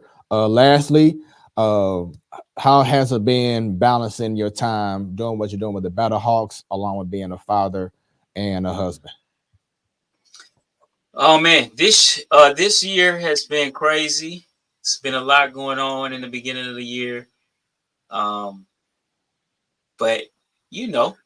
once I told my staff last week, I said, hey, the pedal is to the metal. Put your big boy pants on, get your coffee, because it's time to roll. So ain't no excuses. We're gonna get it done. But it's definitely been a challenge, man. It's been a challenge. You got kids in high school, you got pickups, drop-offs, dinner, and weekends, and now it's not gonna get any easier once this season starts. So get ready. Most definitely. I see that you have the Lux Award behind you. I know you was honored before, I believe, by 100 Black men in St. Louis. Just tell us how that has felt when you got that call, that notification that you were being honored for all the hard work that you have done over your career, and now it's being highlighted and given trophies and awards and honors. Oh man, it's just a testament of being blessed by the best, man. Being a man of God and following Christ and understanding that none of this matters without that, right? Like all of this stuff is cool, but if you're not grounded and humble and really focused on what's the most important things in life, that stuff can really get to your head. You know, I was on a call earlier today, and somebody asked me about, hey, you winning on awards and stuff, and I was like, man, that was 2023. It's 2024. What you talking about? We gotta go get some more. Mm-hmm. And so, it's a part of the game. It's a result. It's definitely a result of the work. My staff is integral in helping put all of this stuff together. So these are not only my awards, but their awards too. And so it's been really cool, man. 40 under 40 deluxe. Got the Jack Buck. This award, this Jack Buck, man, was probably the most surprising award because of all of the people who came before me who actually won this award. I wouldn't even imagine 100 years you would be telling me that, Ozzie Smith, Yogi Berra, Stan Musial, people, Tony La Russa, people like that won this award, and I was honored to be a part of it, as a part of this club as well. So for me, that's St. Louis history that would never be changed. Man, that's awesome, man. We're definitely I'm definitely proud of you and what you have accomplished, man. It's really is good to see. Appreciate it, man. Yeah, man, most definitely. Thank you once again for taking time out to be on the Platform Sports Talk Show. Did you have any special shout outs? No, I want to shout you guys out, man. Y'all been diligent. Y'all got 7 years coming up in a couple months, man. Y'all got to do it big. Y'all got to have a party. I better get an invite. You know what I mean? So we got you. I mean, ain't no party like a smooth party. So hey, it ain't. Go, let's go. Yeah. Let's get it in. But yeah, man, I definitely will stay in touch with you, Brandon. Thanks again for your time. And Joe, give us that call one more time. There you go, Joe. Come on now. All right, man. So you have a great one. Have a great season, 2024 style. And you have a great one, man. Brandon Williams. All right. Appreciate it. Whew. All right, man. Oh, hey, guys. Oh, okay. Because I was like, huh? You're the start now. But yeah, man, incredible interview, man. It was awesome to finally get him on. And Joe, like you said earlier, just cool to be able to hear these stories, man, and to see what people have gone through, how they feel, what they're doing now, and look forward to many more interviews like that with future guests that we have coming up in 2024. Yeah. I am excited for the season. I really am, man. And it was good to see. It was good to see Brandon, man, and all the things he's been able to do, and just to see him, somebody that you came up with, you knew him like when you were just kids, and then now, years later to kind of see the development, right before your eyes, and it's dope, man. It really is. So, on a personal question, I want to ask each and every one of y'all. As you just said, Sadal, you seeing someone that you knew doing big things and see what he's up to now. Does that make each and every one of y'all feel like, man, our time, like individually, you're saying, man, my time has to be coming up now. Like it's time to make my own, way and be big time and seen like everyone else is that's been around me. Well, but for me, my mindset is I'm already doing the things that I always wanted to do. I'm coming into my own. I don't have to be comparing myself to anyone else because we only get one life here. And I'm going to enjoy today because tomorrow ain't promised and yesterday's past. So that's all we have. We have today, and you gotta live for today and appreciate and take in all of those moments today because you never know what might happen tomorrow. Boy, you've been preaching today. Man, that reminds me. That reminds me. Pass the plate. This does That's comment your auntie earlier speaking about to you. Pass church the plate. music. That reminds me of the Super Bowl show that we had, and Sadal was like, "Everyone has a born date, everyone has an end date, but it's all about living in that dash." What was that? I think that was after. That was after the Kobe Bryant. We were talking about Kobe Bryant. Well, it was after Kobe, but it was the Super Bowl pre-show. I think it was the same two teams. Stan. It was Niners and Chiefs. Yeah. Bang bang. They lost that thing that year too. You know what? I want to say something real quick. Is it bang bang? They lost that thing. No. First off, no. I got two things. Did one of you guys create that 29ers thing, or was that already out there floating around? Because that was really funny and like looked legit. I sadly cannot claim that. I found it and I'm like, oh yes, I'm using this. Okay. And I'm serious. The 29ers are going to be the 29ers all season long. Woo. All right. I just had to know because it looks legit. It really does. Second. Shouts out to T-Bone. I know you guys are gonna roast him like crazy on the man cave, but hell yeah, the man just sat here and took it all. He took it. All right. So shouts out to T-Bone. Now, sorry, your team lost. I gotta give. I gotta give a disclaimer here. Now, see, you see the roast session today. You haven't been there. You haven't been there since middle school. I had to endure this since 1995 when the Rams got here, and in '96 I met T-Bone. Okay, this is middle school. The 49ers didn't do anything, so like, when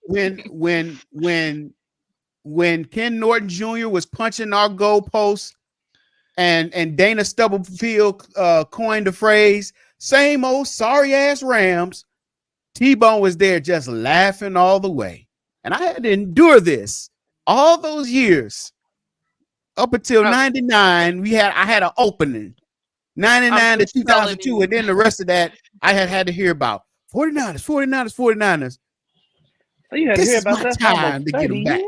You sound like my cousins though that are Orioles and Cubs fans. They're like, oh, I just had to listen to you guys all the time. 11 rings, yada yada yada. Now they're the ones that are laughing at us. Like every sports team in all of sports history goes through it. You know, like I'm laughing at Yankees fans right now. They haven't even been to the World Series since 2009.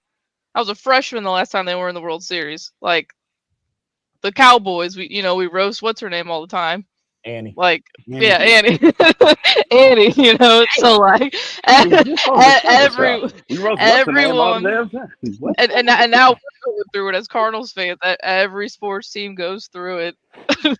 I'm sure at one point it may be the 39ers or the actual 49ers, but he'll have his time to roast you. I'm just saying, shouts out to T-Bone. 29ers. Let's get it right. The 29ers. No, I know it says the 39ers or the 49ers, 59ers, whatever you want to say.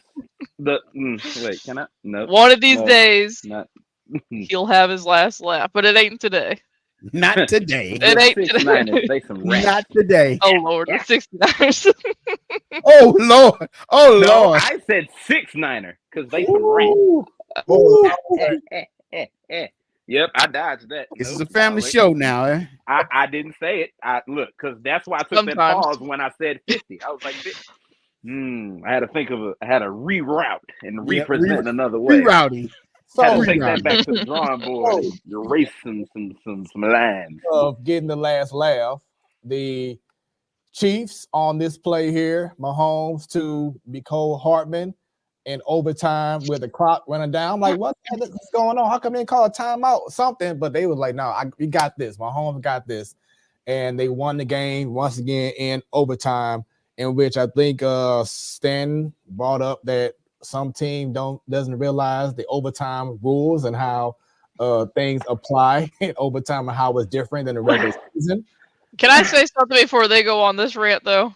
Yeah. Hardman said he didn't know the rules either. He didn't know they won the Super Bowl right then and there. He Like did. Mahomes had to freaking tell him, "You just won the Super Bowl. You just caught the game-winning pass." Like that's sad. You know, at that point, that's just not paying attention.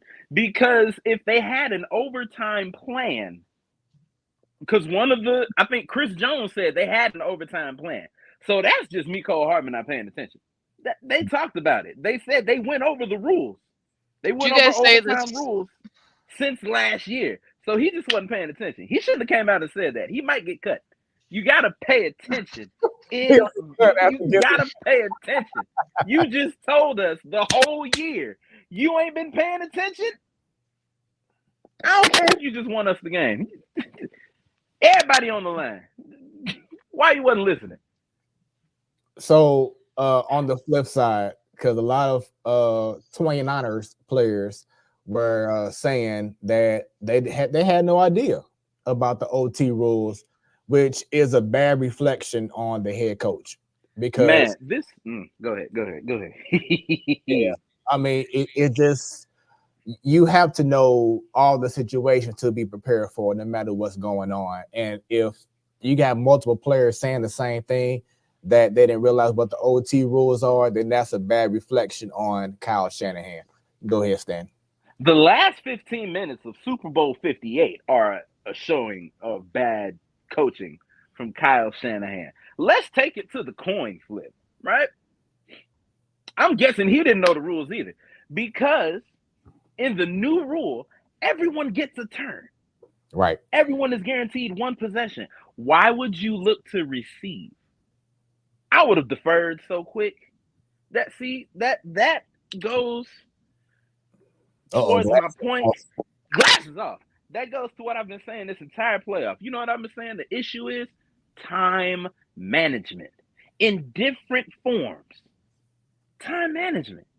Yes, the coin flip is a part of time management, because if you would have deferred, you would have had time to see what they do, and then you would have been able to know how to respond in order to increase your chance of winning. And so you you would have had the luxury of going on fourth down when you go second, because when you go first, you know, it's no guarantee you get it. So like you go on fourth down in certain situations, that's the end of the game. I mean, and then you get you let the other team have it, and they can just score on any play to take an advantage. But you have that advantage of going second and be able to go on fourth down. So you gave Patrick Mahomes extra downs to go down the field, and they took advantage of it on that 4th and 1 play.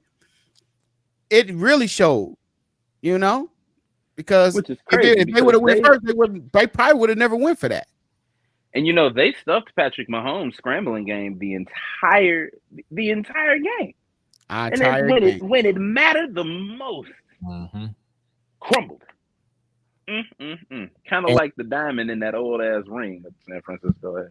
And oh Lord. And Joe did not say leading up to the playoffs, I said watch the Chiefs mess around and probably still go back there because of Mahomes. That's just really what it is that he just knows when to step up in pressurized moments, something that I said earlier that Lamar Jackson doesn't have right now. I'm not sure. Lamar Jackson might be Karl Malone. Damn. Wait, whoa. In what way? In what way? Brother. Specify and fast. Specify now. Specify with in what way you talking about? You ain't talking fast enough, Smooth. As an athlete, as a player, okay. Thank you. Field, but I need okay. Woo! Lord have mercy. It was the first reaction, and then the whoa. Like, yeah. I'm telling you, but I said this before about Patrick. Bringing it back to Patrick Mahomes. Yeah. I said this. He is right now the only elite quarterback in the league. He's the only elite, and he showed it this playoffs and in the Super Bowl.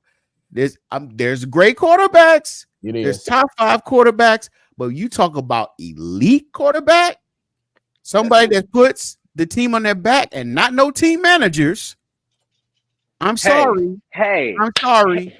We're not talking about team managers here because you've seen a team, the ultimate team manager lose in this game manager. Game manager, right? Okay, game manager. Sorry. Which I just want to say, everybody that had something to say from the moment he made that quote audacious take until Nate Burleson said it again on the pregame show of Super Bowl 58, all of them owe Cam Newton an apology because everybody he talked about proved him right in the playoffs of all time.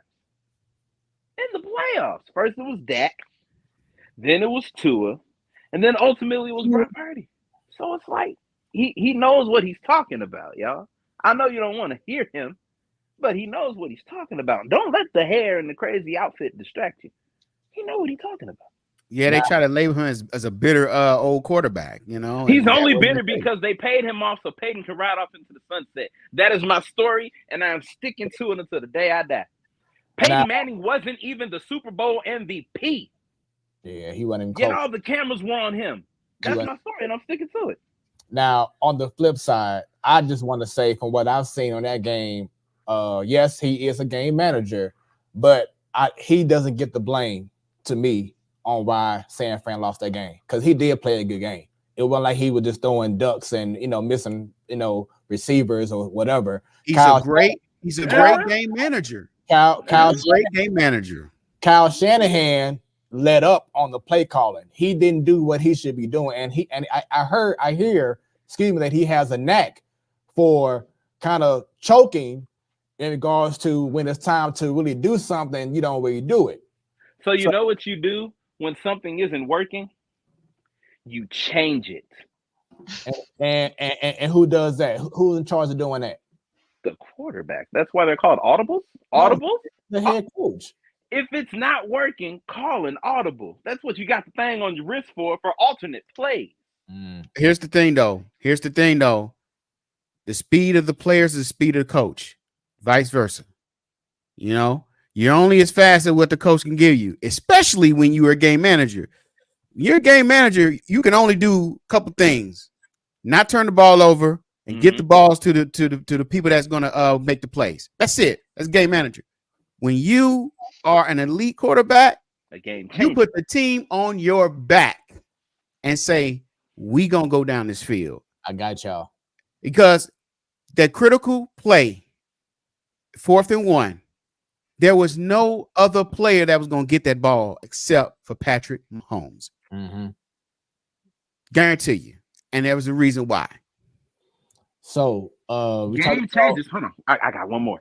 Game changers also set the narrative way before. Did y'all see the text that he sent his wife or in that group chat that they were in saying, oh, yeah, this was back in January, like January 20-something. He was like, oh, yeah, we going. And it was like, we punching that ticket January 8th or something. January 8th. I'm sorry. Yeah, because that would have been like a couple weeks before. Yeah, January 8th, the beginning of the month. He was telling his family, we going. And what they do, they strapped up. They did what people said they couldn't do. They won the games on the road in Baltimore, of all places. And then they went on and won the big one. I don't understand how anybody could bet against Patrick Mahomes. You can't. Like Brandon said. Yeah. That's just... You can't. That's what I was saying last week, though, is like, I get from like a media standpoint, I guess, why they were the underdogs, but I never considered them the underdogs. I know they didn't have a good year, but like, it's still the reigning Super Bowl champion. It's still Patrick Mahomes. There's still Travis Kelce. They literally had no one on their team as a receiver. Like you had that Tony dude saying he's one of the best receivers in the game, and then he's on the sidelines. Like he's embarrassing to even come out and say that. And then real quick, can you say that? Can you repeat that one more time for me? Can you repeat that part? What Tony saying that he's one of the best receivers in the whole game, and that he wasn't even playing. That's why I did not pick the Ravens and I did not pick the Niners to win it. Did I want those two teams to win? Yeah, but I knew it wasn't going to happen. Like, why would I, if I want to be right about something, why would I pick what I want? Like I knew Patrick Mahomes was going to win those games. Like it was never a doubt. It's just, he's like the next Tom Brady. You don't bet against him. No. He is the now Patrick Mahomes. Ooh, Yes. Thank you, Stan. Because no, I was gonna say something else. He is the now Patrick Mahomes. Well, you can say whatever he is. Everyone compares him to Tom Brady, and he doesn't even like it because he thinks it's disrespectful. He thinks it's disrespectful to be. I can run faster than Tom Brady. Way faster. In his prime. Even without the big. What does running have to do with anything? I'm just talking about rings and MVPs and Super Bowl MVPs and not gonna do it. One of the most respected quarterbacks in NFL history. I'm not gonna do it. Hey, Smooth, you said you had something that come down the pike or something that came up that you was gonna mention, and Jobo had made a teaser or something. We ain't gonna talk about this. We gonna talk about hold on. What y'all got. What y'all got, man? Before we talk about the tease, I want to talk about my man, the most important part of the Super Bowl. All right. Well, before we do that, let's talk Tom about. Welling was at the Super Bowl. Wait, what'd you say? Tom Welling was at the Super Bowl. I didn't know that. I wish he was the one. Just kidding.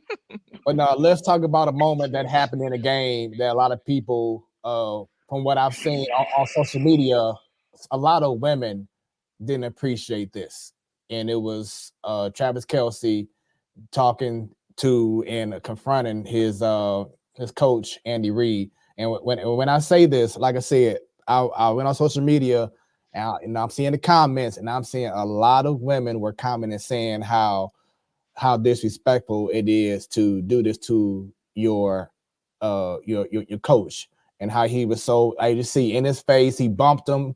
If you saw the video, he actually bumped into Andy Reid like he was a referee, and Travis Kelce was Draymond Green. It was just that scene. That scene was pretty bad. Of course, everything is all good because he won Super Bowl. But what were y'all thoughts when that moment happened and how aggressive Kelce was towards Andy Reid?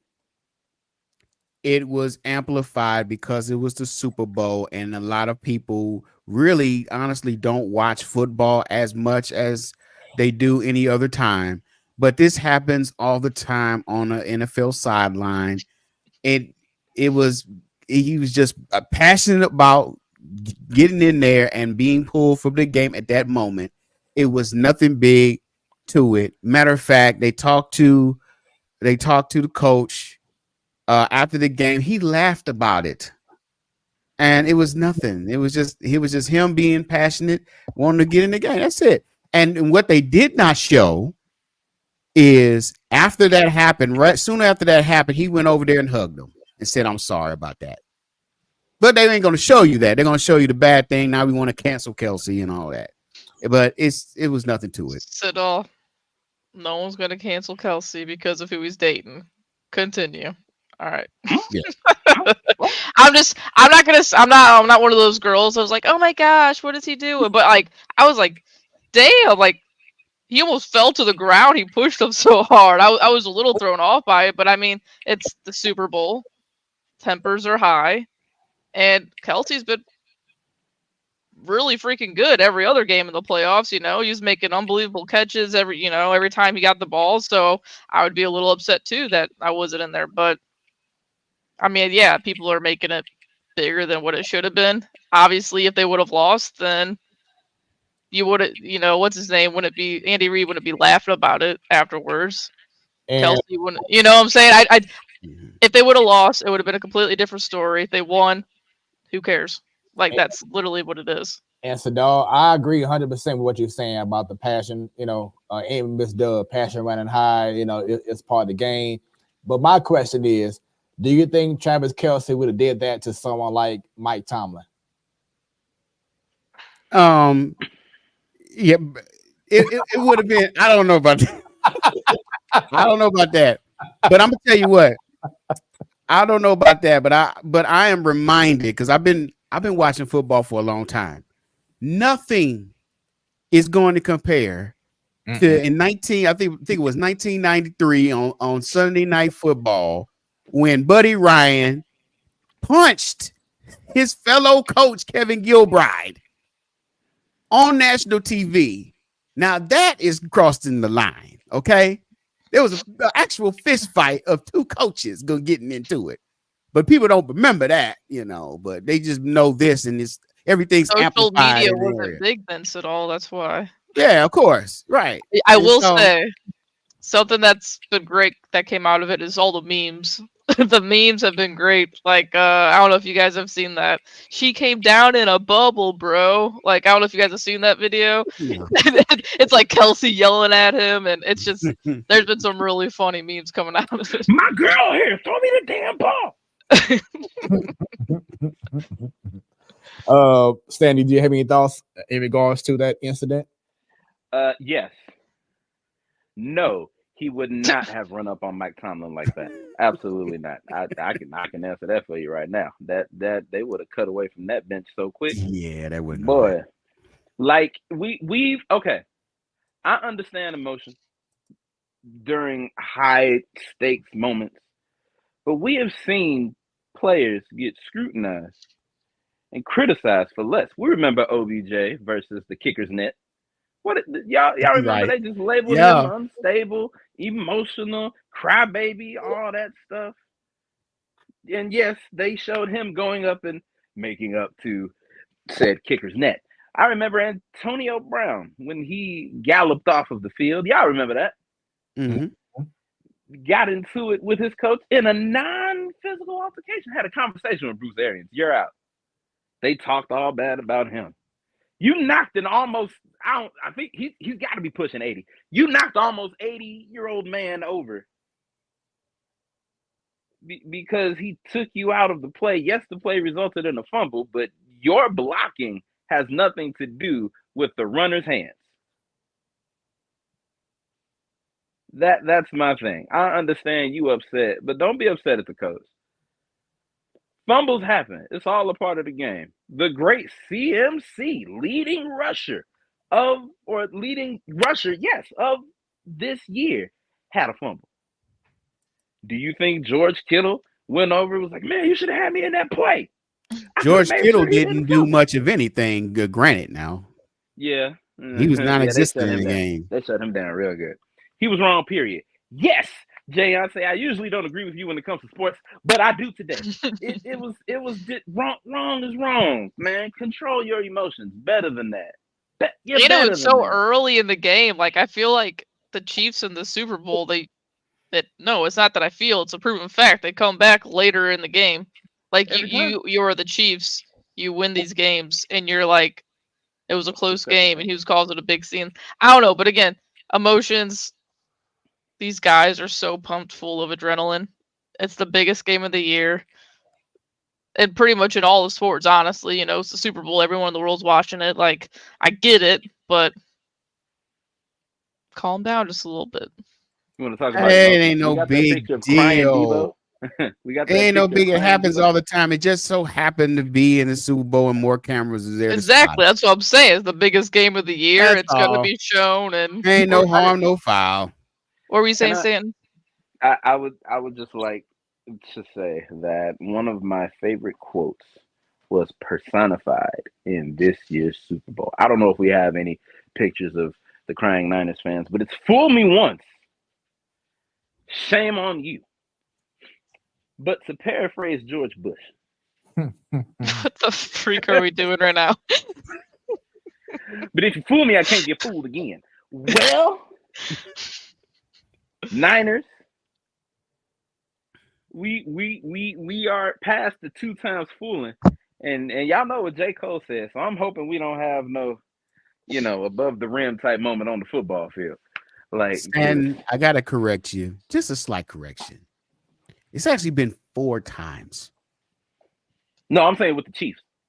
It's been 4 times with the Chiefs? No. I was like, no. With the Chiefs, it's been 2 times. Okay, continue. 4 years in a row that they thought that they were champions. Stan, you just made me think of the. You almost had it. I think the only thing worse is getting to 4 straight Super Bowls and losing. I mean, that's the only thing that's worse, probably. So everyone, the wifey says it's a double standard. If a female athlete did the same thing, it would be a whole thing. Didn't they talk about Angela Reese's demeanor when she got benched? Remember? Yeah. When she got there, we go right there. Yeah, they went crazy over I forget the tennis player's name that was calmly talking to the ref like, "Hey, did you see her like false start?" And that was a whole big thing, you know. So I know they Blown talked out of about it. proportion. Oh, we gotta cancel her. Everything's got to be canceled. Every time when Serena did it, when Venus did it, I think Naomi Osaka or Coco Coco Gauff. Gauff. Right. Coco Gauff. Yeah, It was- Coco Gauff. Coco Gauff. When she did it, it's like, no, that don't. It's always rushed to be emotion when it comes to women, which isn't fair. If it's something that's just not right or a missed call, or just letting you know, hey, this isn't how this is done, yada yada yada. They're just letting you know. Like, Meanwhile, somebody like John McEnroe can have a whole tirade and be man, famous for it. Oh, it's tirade. man, like he still gets commercials to just go off to this day. To this day. Still. Where my soundboard at, man? that makes no sense. Like, I don't get it. And then male tennis players are still spazzing on the what? Okay, what's the official title? Are they referees, officials, line judge? I don't know. I don't know. Officials. The officials. It's like, come on, y'all. Stop trying to label it emotions when it's a woman involved. It's 2024. Are we still doing that shit? Oh, hey, Jeff. Welcome back. Sorry.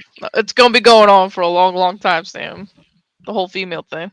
We can talk about as much as we want. That's how it'll always be. We talked about that on the yeah. We talked about that on the Mancast show too. You know, in a different aspect. Y'all, I can't even get it out, man. This is killing me, man. What did y'all have in store for the? Wait. I don't know what's funny right now. I couldn't get it out, but y'all had some teasers in the beginning of the show. The suspense is killing me. That's what I was trying to say. Oh, okay. No, I want to talk about my man before we talk about the teaser. Thank you. Tom Welling at the. Oh, you're talking about Usher. Okay. That's what I want to talk about. Just leave it there. Just be silent for a second. Oh Lord, no, you got too many guys. Yeah, man. Hey, I'm not going. Yeah, we're not going to. A moment of silence. Pause. That's all I gotta say is pause. Not. Yeah. Pause. So as you see on the screen, Usher came through with a amazing Super Bowl halftime performance. Third best halftime show of all time. Third best. So who you have top two? Michael and Prince in no particular order. Joe, I know that you said it's been the best one you've seen in years. Yeah, I know I've said on the show a couple times now, but Beyonce in like 2012 or 2013, and then Bruno Mars and that horrible 2014 Super Bowl. Those were like the ones that really stick out to me right now that like have always been like some of my favorites. But this one, zoned in that whole time. Hi, baby. Jamie, what you saying, Mr. Raymond, for? Your husband is on here. What are you doing? Hold on, B. Come on back to the screen, B. He said, "Come back to the screen." Smooth wants to see you. We got Usher. He goes, "I'm shirtless." We got Usher shirtless, and we got you about to make her pick between the two. Smooth. He said, "You about to make me pick between the two." Don't touch it. He ain't coming back. He ain't coming back, guys. Baker Mayfield's in the off season, okay? So stop. Hey, it does it for me, okay? Look, I want to say this. There are so many people who are trying to hate on so many aspects of this show, of Usher's halftime performance. And to this I say, have a 30-year music career, do 100 plus shows in Vegas over 3 years, and then come and try to crunch a 30-year career into a 15-minute show, and then come and talk to me. Yeah. People always talk, but they can't. While still having the same dance skills, not diminished. You ain't lying. Wait a minute. And with the mic being on. Right. actually singing over his tracks No live. lip singing. You didn't hear any. There was no vocals on his backing track. Right. Her was playing the guitar. I'm sick of people trying to say that instrumentalists aren't playing their instrument, that they've taken years and years to perfect that craft. I'm sick of it. Yes, he did kill it. Everybody involved in that show killed it. I also want to shout him out. Smooth, I don't know if you have the picture of this, but story. In October of last year, Usher's longtime drummer passed away. Yeah. And so as a way to have him there with him, they had his drum set on the stage, but it was empty. There was no one playing it. They just had his drum set there. So at least his drum set got to grace the stage of a Super Bowl halftime show. And then also, I know Bruno Mars did the same thing. They put it there because him and his brother are part of the Hooligans. They put their mother's name on the bass drum because she had passed away too. So I love those ways to honor those that help you get to where you are. I like those. I like moments like that. So I wanted to also give him his credit for doing that as well. Yeah, shouts out to Usher once again for allowing to having on the stage Aaron Spears, his former drummer. Mm-hmm. Yeah, I knew it was Spears. And I didn't that, want to and mess that it up. for, you know, somebody that's celebrating the pinnacle of his music career at the Super Bowl halftime show, to think about someone else like that's just something special. He also shouted out his mama before he sang Superstar. I was like, I know that's right. Right. Mm-hmm. He was like, hey mama, this is for you. I'm like, So Shout out to mama. in the world of social media, you know, people gotta always take something and make it big. Oh my God. And I think this moment right here was talked about so much. Usher, Alicia Keys. Now, The original Mr. Steal Your Girl. Now, one, I know, Stan, you had a comment on Facebook because it was pointed out that Alicia Keys missed the key at the intro. Can I go ahead and say what I said on there on here? Go ahead. Because I stand by it. There were a lot of people. I'll get specific, not too specific, but there were a lot of St. Louis artists that had something to say about Alicia Keys' first note. Nothing after that. First note being flat. I know singers whose first, fourth, 15th, and 28th note are as off as some of Brock Purdy's crucial incompletions. So I just need people to humble themselves and share that live stream of you singing at church. Anyway, okay, yes, back to the show. Alicia did great. So yeah, that ain't even what I said. A lot of people talking about Alicia, but y'all can't hit the keys yourself. So, you know, and they not at the Super Bowl. Say it again. Damn it, they ain't there. They watching on TV, and my mama said they ain't got the money. How?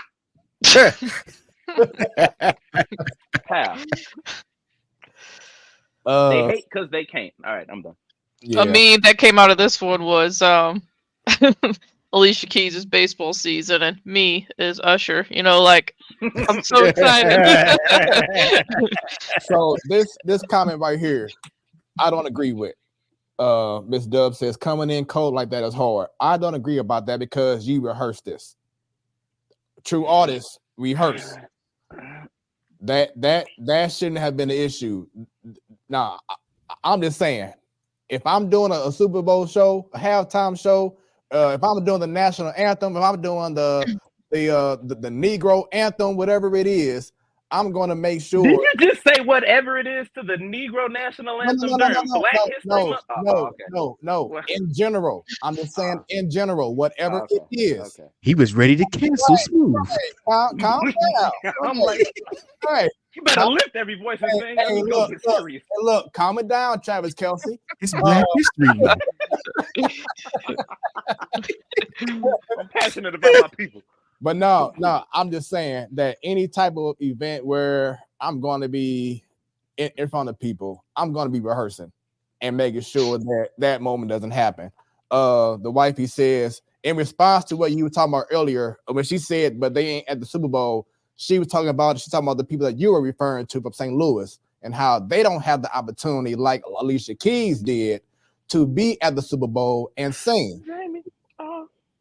And then of course she has to say this. Beyonce would never. Oh Lord. Y'all remember when Beyonce lip sang at the inauguration for President Obama?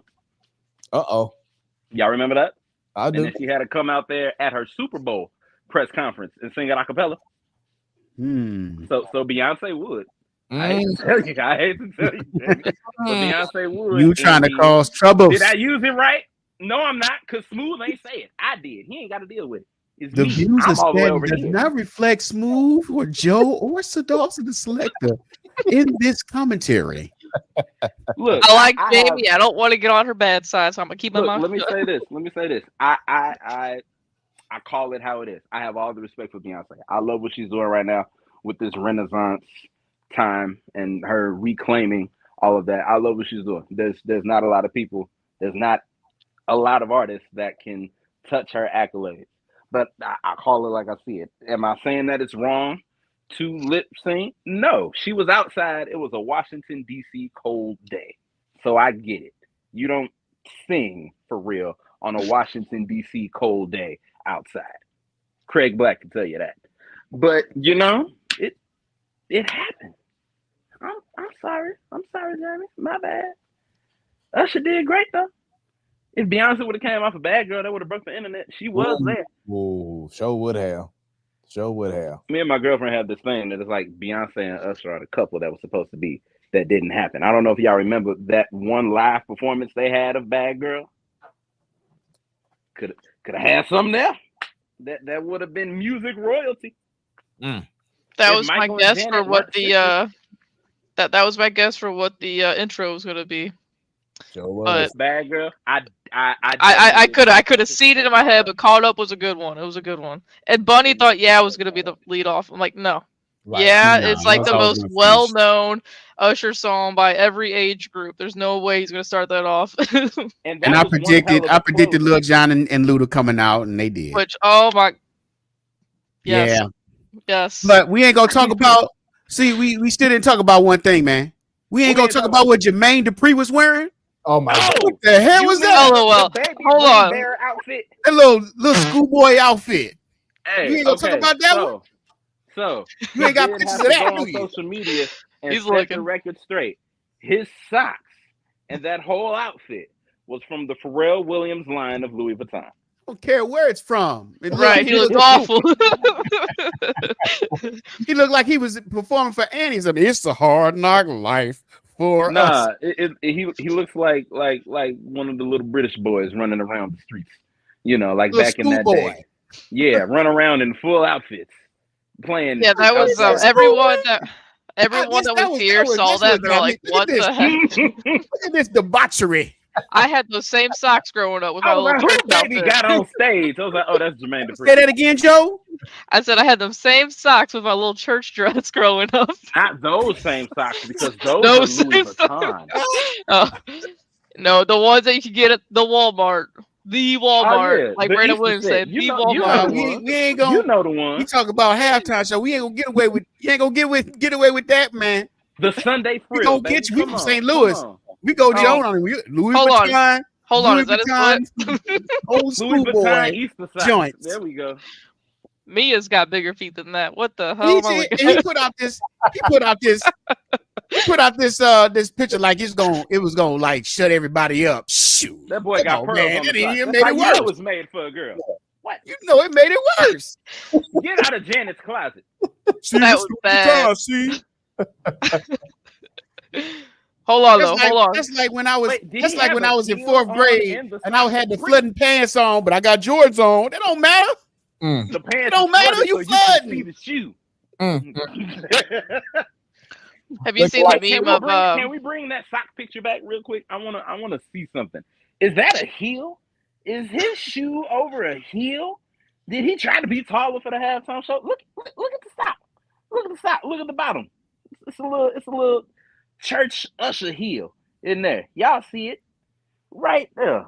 It's something. I wish I had the John Madden 3000, a good old telestrator. I circled that part right there. Right there. That looked like a good old kitten heel. Be Worn like, by the senior usher president. be He like, had on the he had on the Great Britain 12s. hey, He had on the British are coming forth. hey, you been hearing John Madden say, and boom, right there. Bring it up. Boom, right here. Right here. You see it right here. All right. So it's now time to change the topic from football to Do we have to? Joe Oh, knows. Joe knows. Okay, yes, we can do that. So What were you thinking, Stan? right. I thought we were going to happen to the aforementioned that Sadal almost had a I'm mini still stroke trying to still ask for. speechless here. I don't know what's going on. What y'all got to show with me, and do I have to It's look fine. It's away? fine. No. It's fine. You'll see it in a second. I mean, you may want to turn your head after you see it, but still. But on a good note, actually, I changed that up because I just found out they lost tonight. But prior to that, the Blues have been playing incredible. They just lost against the Maple Leafs, but the Blues have been playing incredible over these last 2 weeks. Joe Bo, it was a moment where we thought, okay, maybe they just go ahead and pack it in. But they have been on fire. I believe winning 5 of their last 7 games or so. Yeah. Joe Bo. And the team is really playing at a great stretch of. They are playing a great stretch of hockey right now, thanks to the team just buying in. What are your thoughts on the Blues and how they stand right now? I think I said it last week, but I don't know where I stand because I don't know what to believe. They've had one of these stretches already this year. The deadline's coming up soon. What's Army going to do? Is he going to just stay packed?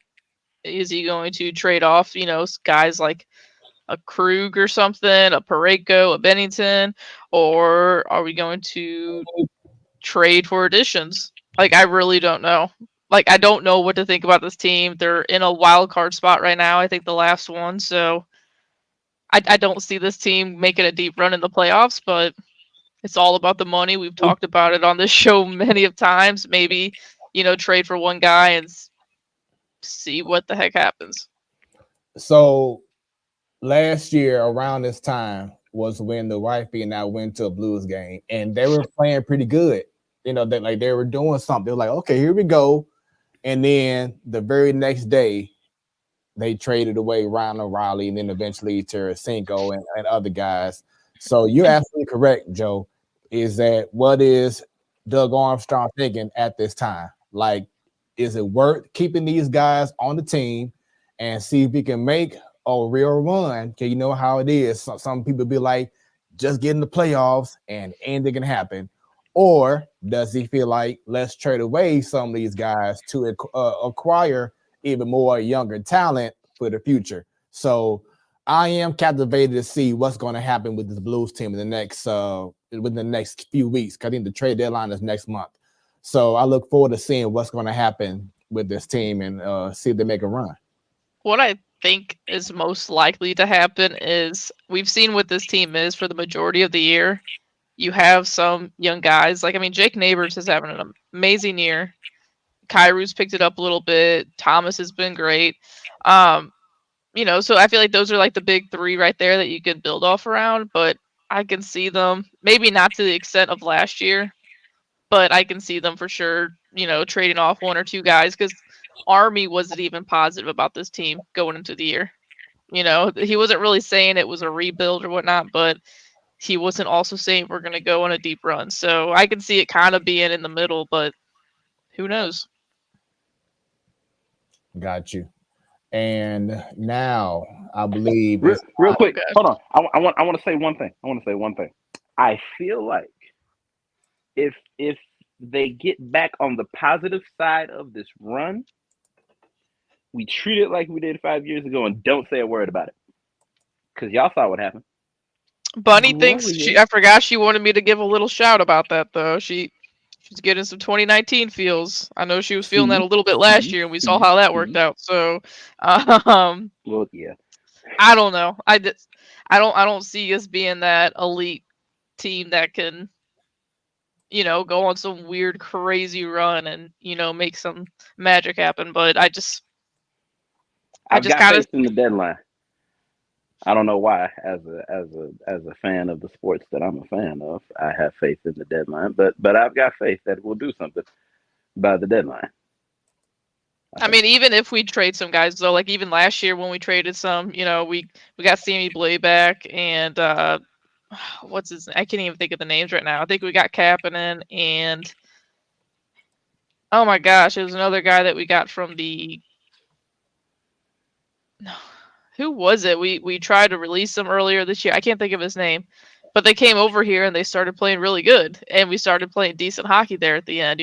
So I mean, anything can happen. That's what I hate about Anything sports. can happen. I love it. I love it, but I hate it when it comes to the Cardinals mainly, but the Blues as well. Right. Yep. And now, as Joe brought up earlier, baseball season is where'd she go? There she go.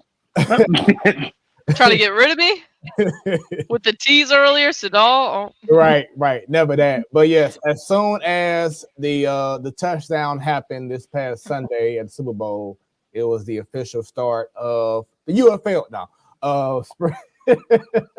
Spring training baseball, as Joe brought up earlier, because they have games. Where are they playing in, Joe? The Dodgers and the Padres? Oh my gosh. Let me look it up. It's not. Is spring training still down in Jupiter? Yeah. For Good us, old yeah. Jupe. Hold on. Yeah, the Dodgers and the Padres play like 2 or 3 regular season games in Seoul. No, is it Seoul? Okay, so it is overseas. Yeah, it's overseas. In Korea?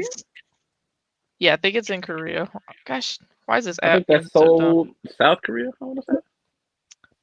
Either way, they're playing games overseas. It's like a 2 or 3 game series, and then they come back. And I do know the Dodgers every year they end their spring training doing like a split series in Anaheim and in Los Angeles. So that they'll have spring training, they'll go to Seoul, and then they'll come back. So they'll have a 2-0 record or 0-2, 1-1, then go back to spring training, and then go into the regular season against the Cardinals at home. So I don't know, it's really weird. But yeah, so outside of that, baseball is back. These teams are reporting to camp in Arizona and in Florida, and like I follow the Cardinals on Instagram, and now they have this thing where you can like not subscribe. You in there too? Yeah. So yeah, they got me. They sent me a request to be part of their broadcast channel on Instagram. So now they're taking photos of players and you're getting videos of pitchers doing this and players doing that.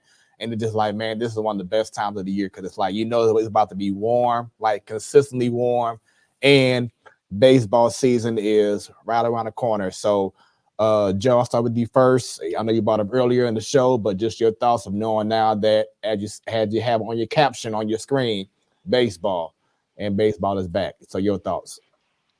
No, I mean, obviously I'm on this show for the Blues and for baseball. That's what it is, but I'm excited, it all makes me so giddy and happy, and just seeing the videos from the Oakland A's type teams or to the Cardinals where we're not super excited or positive about the team going into this year, but it's back and that just gets us all, happy and pumped up. So seeing the videos of Sonny Gray throwing his first bullpen to Wilson Contreras today was awesome. And it was different from any other type of, pitcher going out there for his first bullpen, trying to teach Contreras as he's pitching and doing scenarios and throwing explicit F-bombs, because he's pumped up about his pitches already on day one. So, I mean, it gets me pumped up, and it was a nice day today, weather-wise, and just before you know it, it's going to be consistently warm and going to be able to just sit on the couch or drive around and listen to a baseball game. You know what, Joe? For the past few years, I haven't really been into baseball like I really used to. After football, baseball was my favorite sport, and for some one reason or the other, I just been estranged from the game. So this year, I want to make it a personal mission to really get back into the sport of baseball and taking it all in, what's going on. And so you've gotten me excited to finally get back into the game, man, and see and just to experience the greatness of baseball before the powers that be destroy the whole thing. Yeah, I mean, you gotta think though, like obviously St. Louis for Cardinals fans, and even though last year was miserable, there are things to be excited about this year for St. Louis Cardinals. You know, like Mason Wynn and Jordan Walker, hopefully them being up here the full year. Possibly Victor Scott the third coming up. Sonny Gray, he was the runner-up in the Cy Young last year in the AL. So you got things like that, but then just all around baseball, like the Dodgers, they got some ridiculous super team. Shohei's there now. You got Juan Soto in New York. My Astros are going to be the Astros. Like you got the Red Sox just selling all people left and right, and it's like a head scratcher. There's just so many stories, but it's all exciting. The Braves are going to be amazing and fun to watch. I'm just excited to watch it all, honestly. Yeah, and I haven't been to a Cardinal game ever since before the pandemic. So my goal, I wanted to go to a Cardinal game last season, but they was doing so bad. I'm like, I guess I'll just hold my ticket. Yeah. You're better to save your money last time. Yeah, but I hopefully I hope to go next year to a game and go back because I don't know if you all knew this, but I actually worked for Cardinals for 8 seasons. Worked down at Busch Stadium from 02 to 09. In the retail side of the stadium. So I've experienced 2 World Series, an All-Star game, met so many players. It was my best time working at any place. So I want to get back into it. That's awesome. And so Stan and Sadal, would y'all say that the game that we all went to that one year was probably like the best experience y'all had at a Busch Stadium game? Yeah, I think that was the last experience I had up to that point at a Busch Stadium. Do you remember game, what really. game it was? Oh, we were all on the screen. We was all. I think you got that picture still. Yeah, they were. Oh yeah, we was all on the screen acting a fool. They caught us on the stadium cam. Yeah. They were playing the Nationals because I believe Juan Soto was there. So they were playing the Nationals, and we had seats like maybe 10 rows from the field. And beautiful. Yeah, it was amazing. And got caught on camera. And then I think after the game, we took photos, and some lady came to him. Yes. We're like, who is you? She just came right in front of my screen, and we like, had a couple drinks. Saturday off or Friday after next. Who the are you? Okay, but so Joe, let's go ahead because I am ready. Let's go ahead and get the teaser out the way. Real quick, before we go there. Come on, Stanton. No, this is for you. Damn it. I'm doing this looking out for your well-being. Do you remember how you were when you were invested in the Cardinals? How they rose your blood pressure? You notice how calm you are now?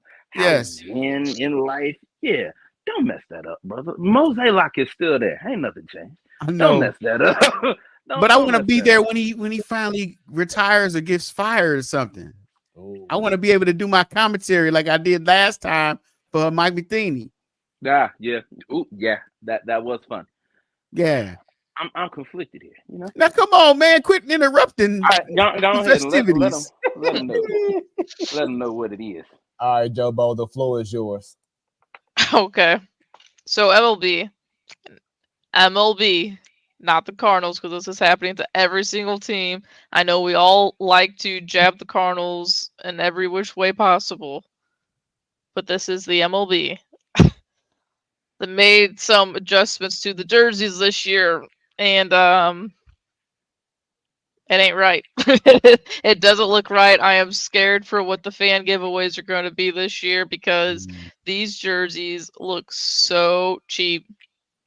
And I know you got the quote from Nolan Arenado was not from Nolan Arenado because there's no way So Fred, do you have a go photo ahead, of the? Hold on. Do you have a photo of ours, or do you have like multiple photos? Because the Mariners one was pretty bad.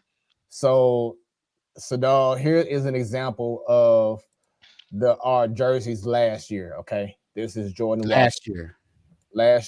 So as you see, Yeah. the letters are big. You have Walker. You have the red lettering with the blue Traditional, love it. Yes, And you the don't MLB mess with, logo is you up don't top. mess with that's perfection in a uniform. Right. So, and as Jobo said, up top, you see right around the shoulder area, you see, the neck area, you see the MLB logo.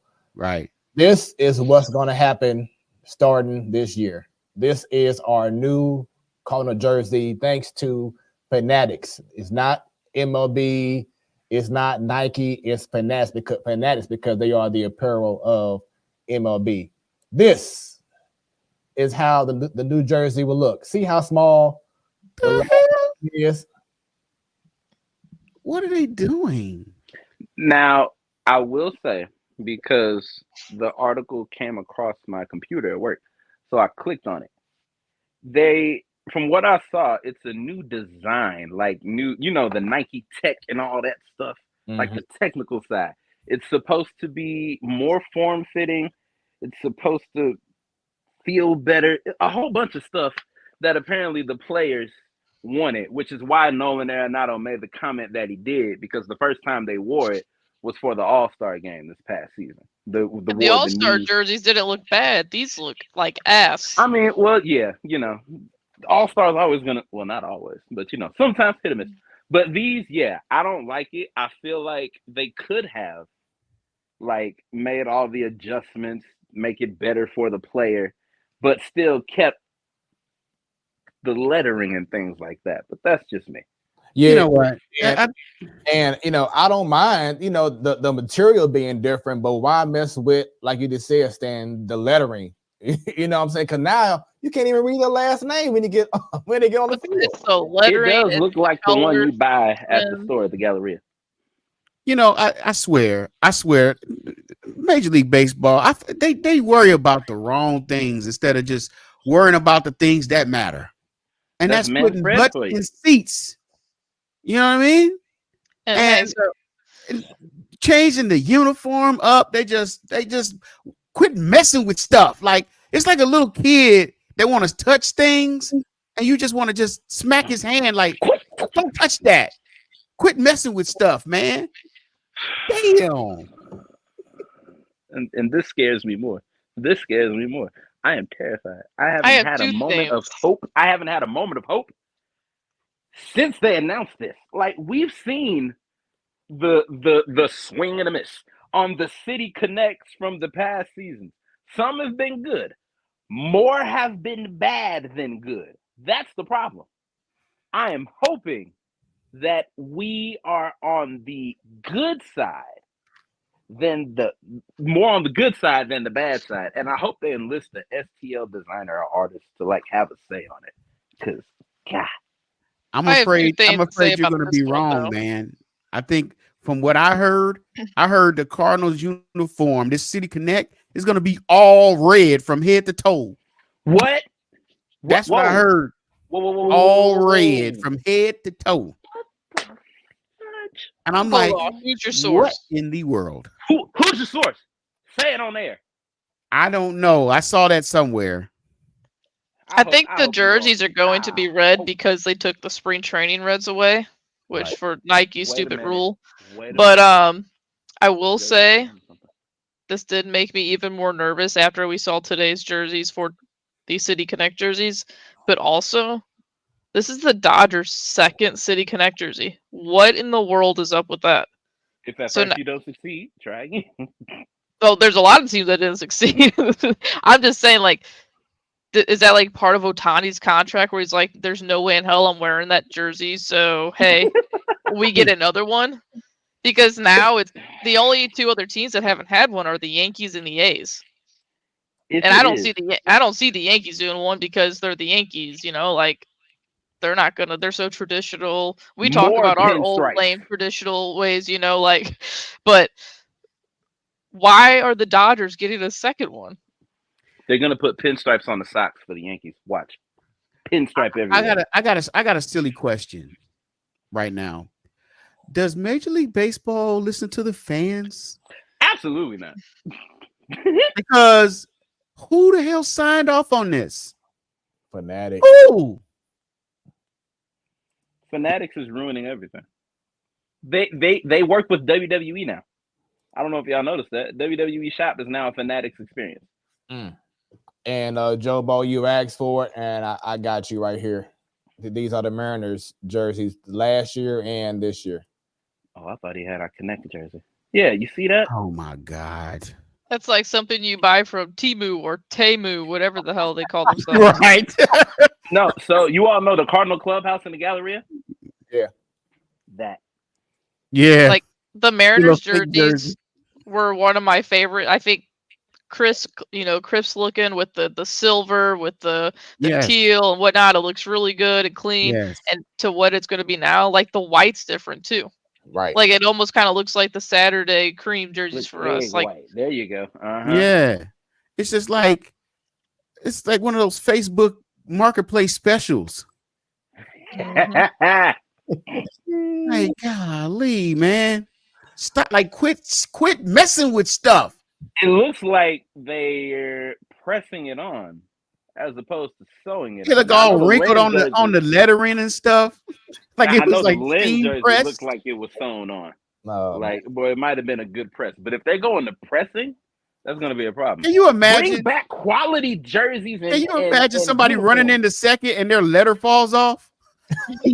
Oops. Jordan Walker running the second, and Jordan. That did happen.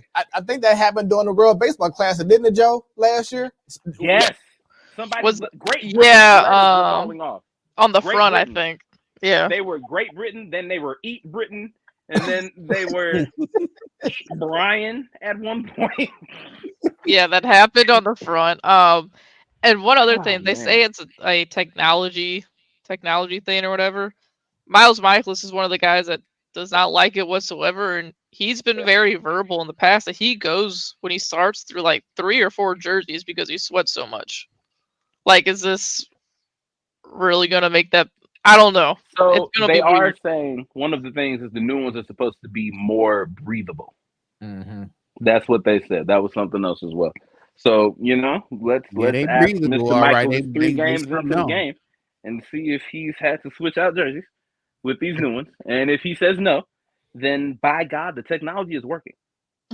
They make some good toilet paper, boy. Tell you Can that. I make a They make some good toilet paper. Who? The jerseys. The jersey would make for some good toilet paper, man. Probably from Dollar Tree. But you know the one where you pinch it, it's like this thick. And Right. But look, can I make this plea right here on the platform Sportstalk Show? You can clip this and share this too. Can we bring back the swag in sports? Y'all remember when Starter was running it? How they would have these exquisite, all that stuff. The jerseys used to be greater in MLB, in NBA, NFL. It just used to be like the old school Tony Dungy picture where he had the cranes, that drip. He had that drip. That drip. Like, man, let me tell you something. Back when drip was drip, I blame Sharman because someone heard less is more and then ran with it, and I hate it. More. Make these jerseys obnoxious again. I want to see a raptor going all over Toronto's body. Okay, that's what I want to see. I want to see a Hawk's wing taking over 85% of the jersey. Like, let's take it back to what was cool, to what was selling. Y'all remember there it is. Shout out to that producer. That producer good, ain't he? Do y'all yes, see that? Do y'all see that drip? Look at that this. right there, man. Look at this. That would sell. Nowadays, you know how all the old trends are coming back? Let's bring that back. Somebody call Starter. Starter, it's your time to shine. Come on. Yeah, we need you back, man. Jerseys. We need you back. Nike done went less is more, but then make obnoxious looking shoes. Y'all are obnoxiously doing the wrong thing. It's ass backwards. Obnoxious clothing, plain shoes. Thank you. And with that being said, that is our show, a special edition of the Platform Sports Talk Show. And shout out to my little sis, Sunshine Monroe, Countess. We had her on Ladies Night. She was an incredible guest, longtime friend of Coach Brittany Willis. Shouts out to you and her awesome show, Not Your Average Therapy. Stay tuned for a special collab very soon. Smoooth Productions and Not Your Average Therapy coming up very soon. But with that being said, that is our show for the evening. Very, very special thank you to Brandon Williams, our special guest from the UFL St. Louis Battlehawks. An incredible getting his story told, talking about his life. Great time. I had no idea that Sadar, that he was in the same school as you and T-Bone for a little minute. So that was pretty dope. Yeah, same class and everything. Yeah. Yeah, that was I'm gonna be peaceful and not poke fun at Normandy as a proud U-Citian. So I'm gonna leave it be. We are united in our 29er hatred, so let's not mess that up. And once again, that's a bond that's stronger than blood, Sadar. That ain't going nowhere. And then once again, shouts out to to my panel, man, for y'all to make this day available to be on the show on Tuesday, not on Wednesday. So thank y'all. And Sadar, this is for you. Got to go ahead and do one more time for the people. Hey man, I wouldn't miss this day for the world. I couldn't wait. When that final whistle blew on Super Bowl 58, I'm like, I can't wait till Tuesday, man. I couldn't wait. All right. Bang, bang. They lost that thing. So from yours truly and from below, we have Sadar, the selector, the real estate DJ. And right over to my left on the screen. Bang, bang. Niners lost that thing. Stand, baby. And from the Boondocks and her love of Usher, we have Stan's killing me. Okay. Hold on. Joe. It is the Platform Sports Talk Show. Give us a follow once again on Facebook, the Platform Sports Talk Show, on X at 314 Sports Talk.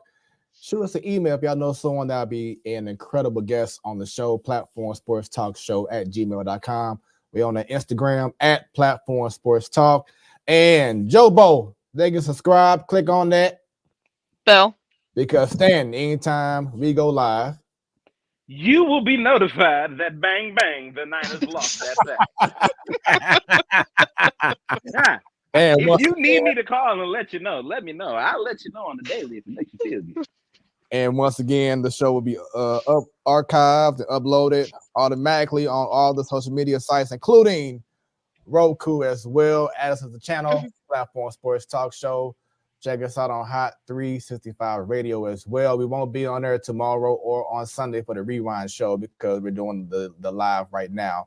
But usually every Wednesday we are on hot365radio.com. It's always hot. Hot as that fire. I'm putting the smoke on that Niner pack, baby. Oh, yeah. that 29er pack. The 29er pack. That 29%. Come on. Hold on. One more time. Bang, bang. 49ers lost that thing. Let's go, Rams. And with that being said, that's our show. Y'all have a great evening. And, of course, this.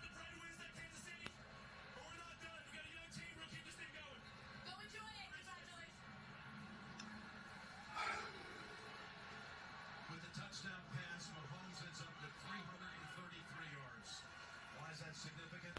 The stadium's address is 3